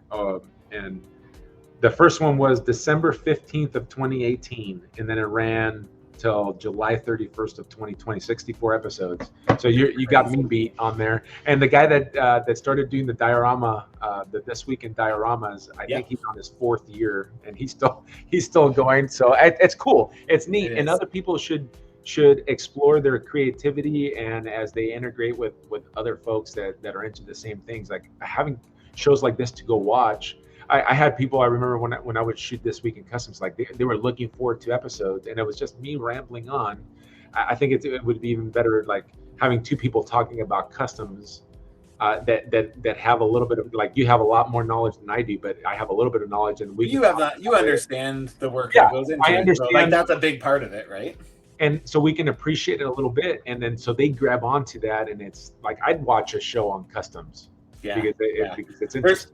there's really no shortage, honestly, man. Like I would say in the like even just in term, not even with custom, but just toy shows, diorama shows. Oh my Like gosh, yeah, sure. there's like 3 or 4 every night of the week, all the time. Like I watch stuff on Mondays, Tuesdays, Wednesdays. Like I watch stuff before me and stuff after me, Thursdays and Sundays. So it's Holy just like there's cow. stuff every night. Like there's no shortage Yeah, of I've been, content. and I know you're trying to end it, but I have one thing to say, and then I want to ask you a Don't question. feel like you have to rush. I'm not in a rush. I'm Okay, just trying to be mindful of your time. So I'm good, but I really don't want to extend it beyond like what the people are that watching. Is like, okay, we've heard this broad guy talk enough. Like you didn't know like you were gonna pull the string and it was just it's gonna awesome. keep It's coming. awesome, man. It's But great. I love it. So I've been watching this 3POA. oh They're yeah, laser pants, right? laser pants, Yep, yep. and then you have the guy that started the new line of toys and Balaverse, the Valaverse. Yeah, Bobby, right? Bobby Bala. Yeah, and so that show has been very, very interesting because they've been offering some critique Yes. of Hasbro, and Hasbro's been under the microscope. It's just very interesting because you got people from the inside, uh, uh, that know a little bit, so they know the Yep. warts and the wrinkles and all the behind the scenes that are taking place. So it's been very interesting. And then there's talk about new people on the scene. There's another guy that is kind of like exploded on the scene. Now, of course, now I'm going to forget his name, but if you go watch a show, he's oh gosh, what is his name? I can't remember. He has a character like a ninja character that comes out in the front. I'm not good with names, but if you go watch their show, he was featured recently, and it's pretty interesting stuff. And then the question I have for you is, how many figures do you own? How many figures are I don't have. I honestly don't have an answer. I don't know. To be honest with you, I this year. So there's this podcast. It's a podcast, but they also do a live stream too. But it's called the Figure Booth. I'm obsessed with it. Figure booth? Yeah. So I don't know. You might know Prime. Do you know Prime to the First? He got known for doing like 1/12 scale arcades. Prime to the First. That sounds familiar. Just Jay Hernandez was a big supporter of his when he first kind of got on the scene. Anyway, so him and this guy named Nate, Figure Fan Nate, he's a toy photographer. They do a weekly podcast and they do like interviews, and their interviews are good. Like I was on the show once, and I had them on my show a couple weeks back, about 3 weeks ago. I'm not familiar. Anyways, if you ever are looking for something to just listen to while you're doing something, like they do really good like theme shows, and they've inspired me to really change the way I collect. So like I remember I was listening to them while I was trying to jam a bunch of figures into my MCU shelf, because like basically like those 3 shelves there are all MCU, and like I'm thinking of it as a way, and I'm just like I've switched from wanting to just get everything to now I want to find ways to like complete my collection. It's not that I'm going to stop collecting, but I'm just like I'm trying to find ways to like I've decided I'm going to sell off all my MCU stuff. That's what I've decided this year. I'm going to get rid of it all because it's the one collection I have that has no sign of slowing down and is only going to accelerate with the more content we get. So I'm like trying to think of like, where am I going to put exactly? There's no end. Whereas like my 90s X-Men shelf, between what's officially been released and what I have customs of, I feel like I could probably call it quits with like another 3 or 4 figures. There's probably only a small selection of stuff that's missing from it. I have a challenge for you, because I can't believe that you don't do this already. I think because with your skill, you can literally take any Marvel Legend and like you can make it a premium looking figure. So why don't you just take your X-Men and make them premium? Why don't you just like literally any figure you want and then just take it up that extra scale? Or if they put out a figure that you don't quite like for that character, just go and make the character yourself, because that will literally last you the rest of your life. To be honest, the biggest reason why, and I've always said to myself, like, when the time comes where like I have to stop collecting for whatever reason, whether it's like a space issue or a money issue or whatever, I will go and do exactly that. I'll basically perfect everything that I have on my shelf. That's eventually, that's like a long-term down the list goal. But the reason why I don't right now is because I don't really make as many customs for myself these days. I do a lot of swaps with other customizers, like one-on-one, and then I do Secret Santa and Summer Swap, because I've gotten to this point now where like I want my friends' work in my collection. That's neat. That's yeah. So like, you know, I think I kind of on average do probably about 5 or 6 swaps a year, and then like I save commissions. Like I'm very fortunate to have an influx of interest from people who want customs from me, and I'm very fortunate to be able to pick and choose what I work on. What you Like work on, sure. I don't take commissions for stuff that I have no interest in working on. Like it has to be cool stuff. So like again, you were kind of inactive in this time, but I got connected with an actor who's on CW Supergirl. He plays Brainiac 5. Oh, I've seen you work on Brainiac 5. Yeah. So actually, right now I'm working on a replacement for the last one I did for him. I started sculpting it on Wednesday night, just kind of filling in some peg holes and doing a little bit of work. But I'm doing it for the actor again, and he's not paying me for this one. It was just like the way I finished the last one. I was in a huge rush. I got to the point where I started painting it, and I hated the body. It was like it wasn't a good representation of him, and I just wasn't happy with it. So I'm like, now that I have a better base body in mind, I was like, I'm going to just redo this, and I'm just going to do it for him for free. So I commissioned a digital sculptor to do a head that's like really accurate. You won't be able to see on this camera. No, the lighting's not. It won't be it's good. not. But so that's what I was going to ask you, because at the very beginning of the show, you said that you had commissioned like your own head. Yeah. So you have your own character. Have you posted that on your? I'm not. I haven't really started it yet, but you can. Okay. You might be able to see it a little bit better. Let me just get a better light here.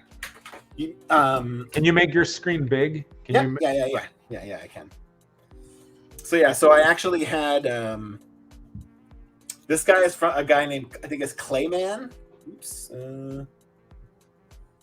Yes, I've seen his work. So he did this. This is a little big. This was a mistake print that my buddy printed for me. But he did that, and then my buddy. Is that you? That's me. Yeah. Okay, but there's no beard on it, or if there is. Yeah, you just can't really see it. Okay, I can't see it. Yeah, I can't see It's hard to see the details. Yeah. And my eyeballs aren't that great anymore. It's on my. Hang on, I can.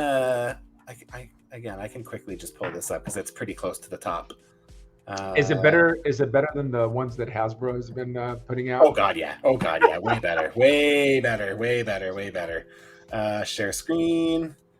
Chrome tab. Share. So yeah, so this is the digital renders that he did for me. Oh yeah. So this is gonna be my base body. Okay. You're gonna use a Power Ranger. Nice. Yeah, it's kind of a mix. It's Power Ranger with Disney Plus Hawkeye legs. Okay. But yeah, so he did this digital sculpt. He did 4 different expressions, and then once I actually got printed pictures, like printed copies of them, man, all I see is my father. Like I don't really feel like I look like my dad, but like when I see it, it's crazy. It reminds me of my dad so much. But yeah, so I'm the reason I'm doing it is I'm a huge Blink-182 fan. And last year I did Mark Hoppus from Blink-182, and this year I'm gonna do Travis and Tom. But Travis is like coated with tattoos, and Tom's pretty tatted up too. So the reason I decided to do a figure of myself was I want to try doing water slide decal tattoo sleeves. Oh. And I figured mine would be a good way to start because I can take good pictures, I can flatten out the images, I can create the water slides. So of your actual tattoos, you'll be able to put it on the figure? Okay, that's the goal. That's the goal. That is pretty cool. Yeah. So, and then like, to be honest, like for all of my my thumbnails for WIP Wednesday involve this figure arts movie Deadpool that I use, and a lot of people don't notice it, and a lot of it's just for me. But now what I'm going to do is once I finish this figure, I'm going to slowly have the Matchu figure take over for Deadpool, and then I'm going to kind of have Deadpool tucked away in the backgrounds here and there, like kind of being jealous that he's being replaced. Nice. So I kind of have like this storyline that's going to play out in I like it. My thumbnails. Yeah. And then again, like a lot of people won't get it, but I think it's funny, so it's good enough for me. So Well, you'll just have to give them some hints here and there. that's That, that's the goal. That's yeah, the goal. So that's really a cool idea. I yeah, like the stuff that these 3D sculptors are doing. yeah, man. It's on another level. There's some serious talent going on with a lot of those guys. Like I wish, and that's a goal for me this year too. Is I don't ever expect to get the likeness piece down. I'm not really good with anatomy, so like I don't ever expect to make a realistic face that's going to work. But at least for things like uh, armor and symmetry pieces, right? Oh, Knee pads, so shoulder armor. you're gonna learn how to do that 3D I'm sculpting. gonna I'm gonna try. I'm gonna try. I'm not gonna get a printer. I have a lot of friends who have printers. Even locally, I have a lot of friends who have printers. So I don't feel the need to buy a printer. But I am going to learn. I'm gonna try to learn at least basic digital sculpting. And Okay. then maybe if it eventually grows into something more, then that's great. But Well, that's just another level to your customizing game. yeah, just another tool for the tool belt, right? A couple of guys that I really appreciate. Riboblito. I don't know if that's Oh how. God, yeah, he's great. That animated lizard that he does. Actually, I did a 12-inch Sentinel using a 12-inch Iron Man Marvel Legend, and he sent me a head for free. He was like, "Hey man, I have these heads. That's cool. Do you want one?" And I was Yeah, like, I have. yeah, man. I've gotten stuff from him before, and it's just it's Great, like fantastic. And then another guy that he kind of does like Mescal like customs, Gempix. I think that's his name. Is that with a J or a G? It's with a J. I think it's Gempix. Let me verify because I think you would appreciate. No. Oh, what am I on? Oh, I was on YouTube looking him up, and it's. Oops. Let me get on Instagram. Yeah, Gempix. Jempix. Oh yeah, okay. And so he does a lot of the 3D. Like, just cool. look at his boomerang. That boomerang is sweet, Captain Boomerang. I'm gonna give that a follow. Yeah. See, and you're still giving me new people to follow. Hey, you're welcome. He's been a. Oh man, that Plastic Man is crazy. The Plastic Man is unbelievable. Wow. Yeah, I think that Plastic Man is better than the one that Mattel put. I think it was Mattel or. Damn, that's crazy. Yeah, his head sculpts are. He does a really good job of getting the likeness of the characters, and he's a guy that he doesn't sell his work, so the stuff like he'll occasionally make some extra and he'll sell them Off, yeah. But he's doing stuff for himself, and he's definitely a DC fan. He does a lot of DC characters. That's probably why I've never come across him, because I'm just not really a DC. You're a Marvel. I'm pretty Marvel exclusive. But if you look at the head sculpts, you're going, man, this guy. Yeah, those are great. Who knows? Maybe he works for Marvel and he's doing the DC on the side. Yeah, maybe. That's knows? definitely possible. Oh, great. Well, Brock, listen, man, thank you very much for taking your Friday night out and and hanging out with me and chatting. It's been so fun, man. It's been great. Likewise, yeah, I appreciate the invite and keep that customizing flame fired up. Can't stop, won't stop, baby. Ain't All happening. right. For anybody who, again, is not following Brock, go check him out on Instagram and YouTube at Life with Brock. And for anybody who isn't familiar with some of those This Week in Custom episodes, you should go watch them. You might discover an old gem from the, a couple years back, right? There's, like I said, there's been lots of people who we've seen come and go.